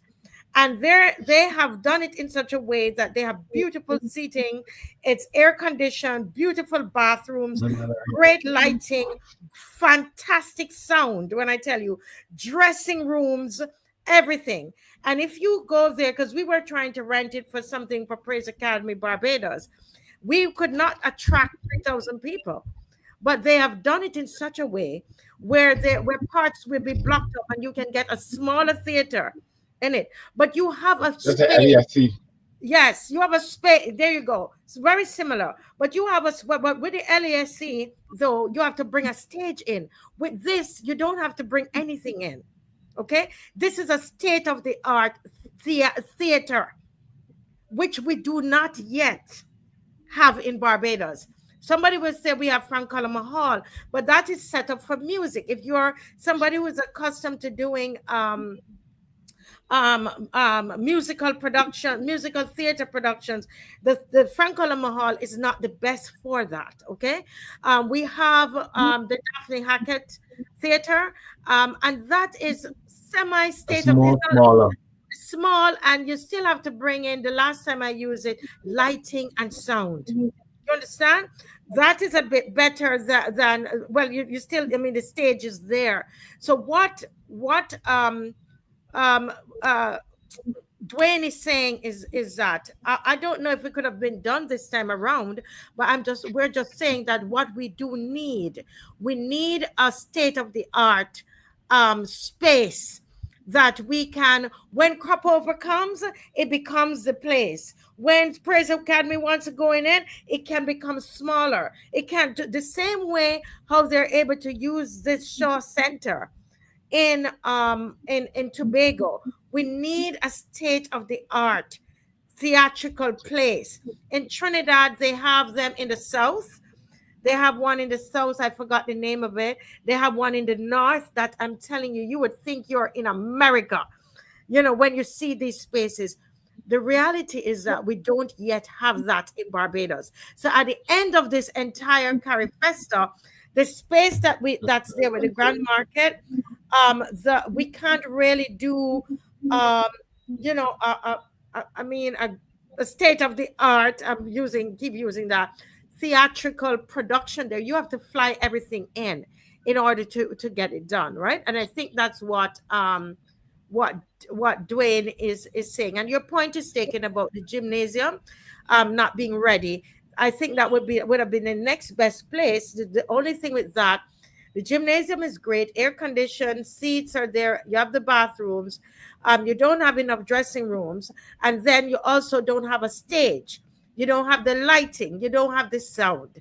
So when you go to the event, those things are there. So you think, oh, this is a great space, but the producer has to fly all of those things in. Okay, but we can continue the conversation. But let me go to Mr. Lashley, and then everybody will have a chance to close out. Okay, go ahead, Mr. Lashley. Well, I just think that the key to it is that I spent a lot of time walking and talking with the artists, those persons who are the beneficiaries, and it's amazing.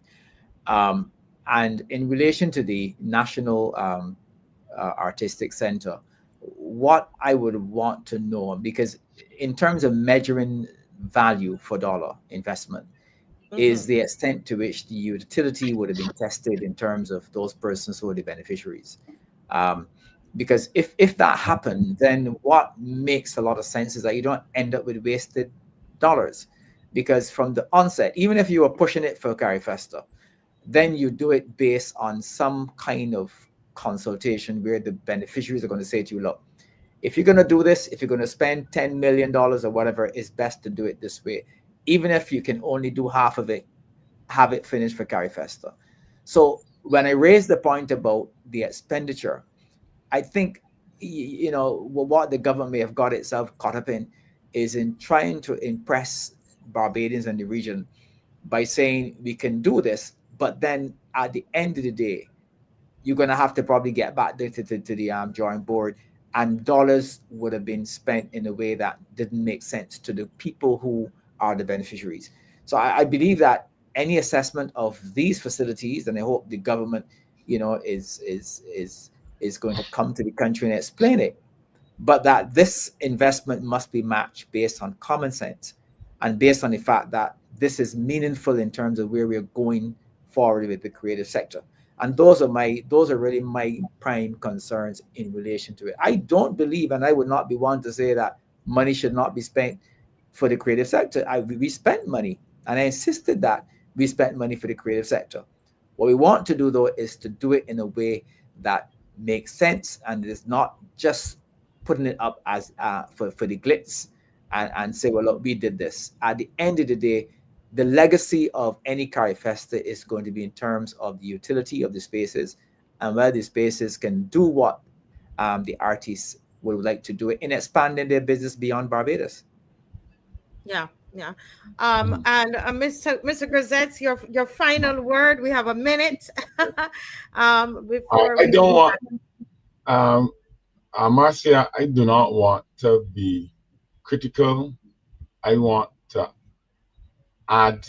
I always wanted not to be critical, but to add what I know and what I feel that can work and to improve what is happening, because my love is for Barbados, right? And it's not for the one person. It is helping to put ideas out there, talk to people, find out how they feel, and relay it back to this government, right? Only if they listen. And not take everything that you said as a criticism, right? Or whatever. It is to help develop the thing for the betterment of the industry, right? And like, as I said before, we need a venue, a center, whatever. And it will also increase the amount of people that we have and increase the amount of people that who wants to be involved in the arts.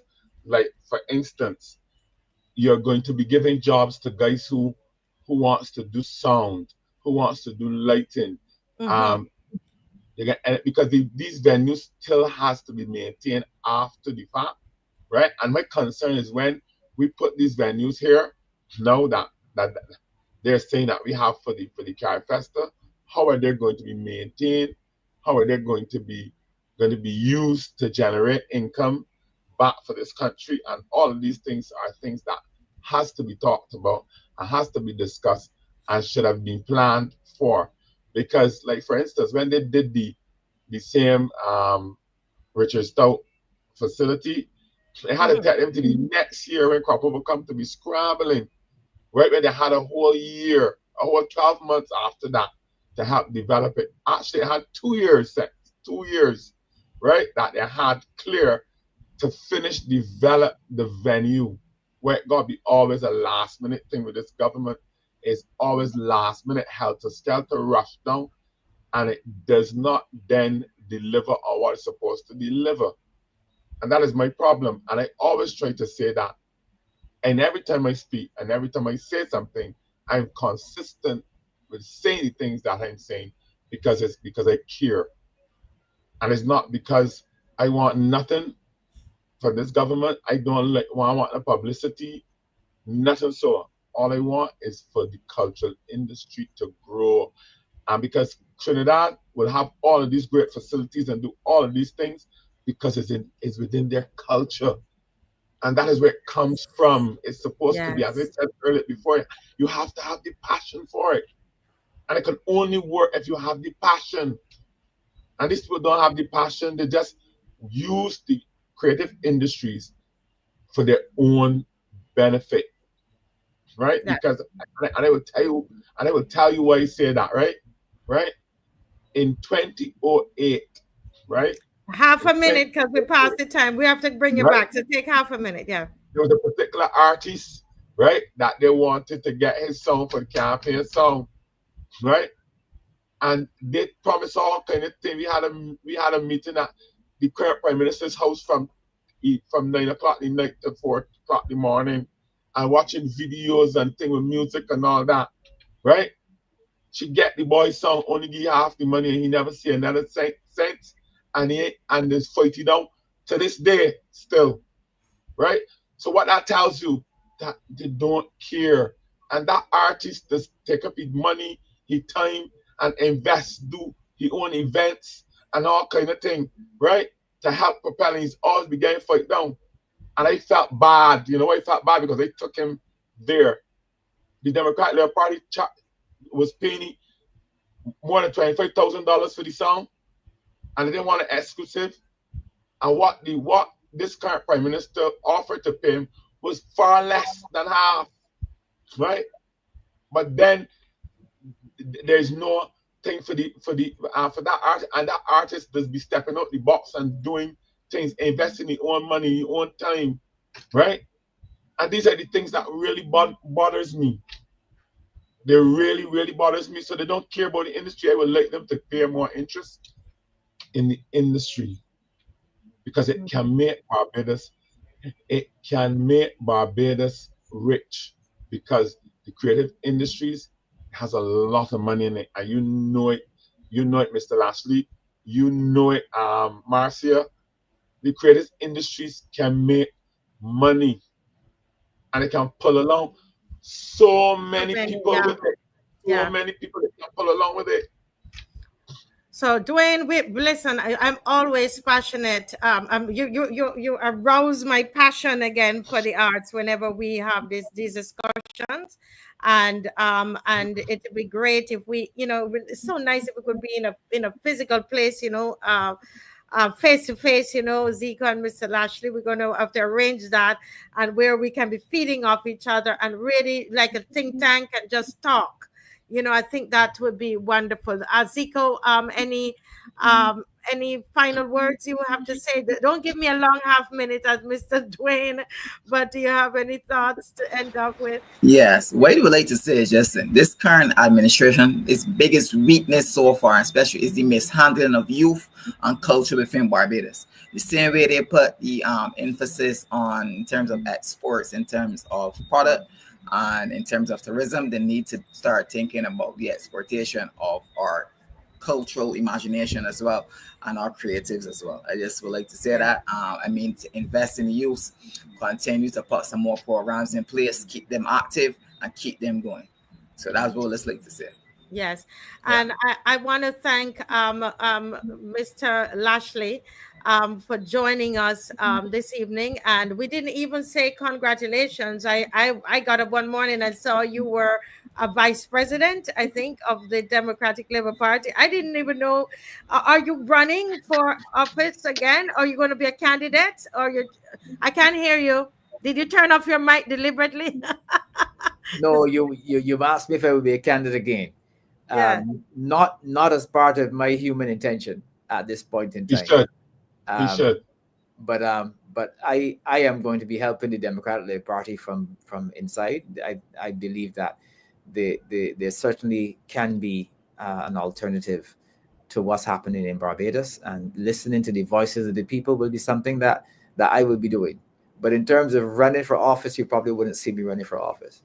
Well, there are lots of people who think you should, and will be praying that you do. One never knows. One never knows. One never knows. Well, thank you so much, and congratulations, and all the best for the party and all the work. And I know you bring a lot of experience and knowledge to the team. And it's been a pleasure. Thank you all so much, viewers. Oh my goodness, this is arts and culture. I could talk the whole time, but you and we're going to chat, because we're going to set up something that we come and we sit down and we talk, because we have a great time when we all chat together.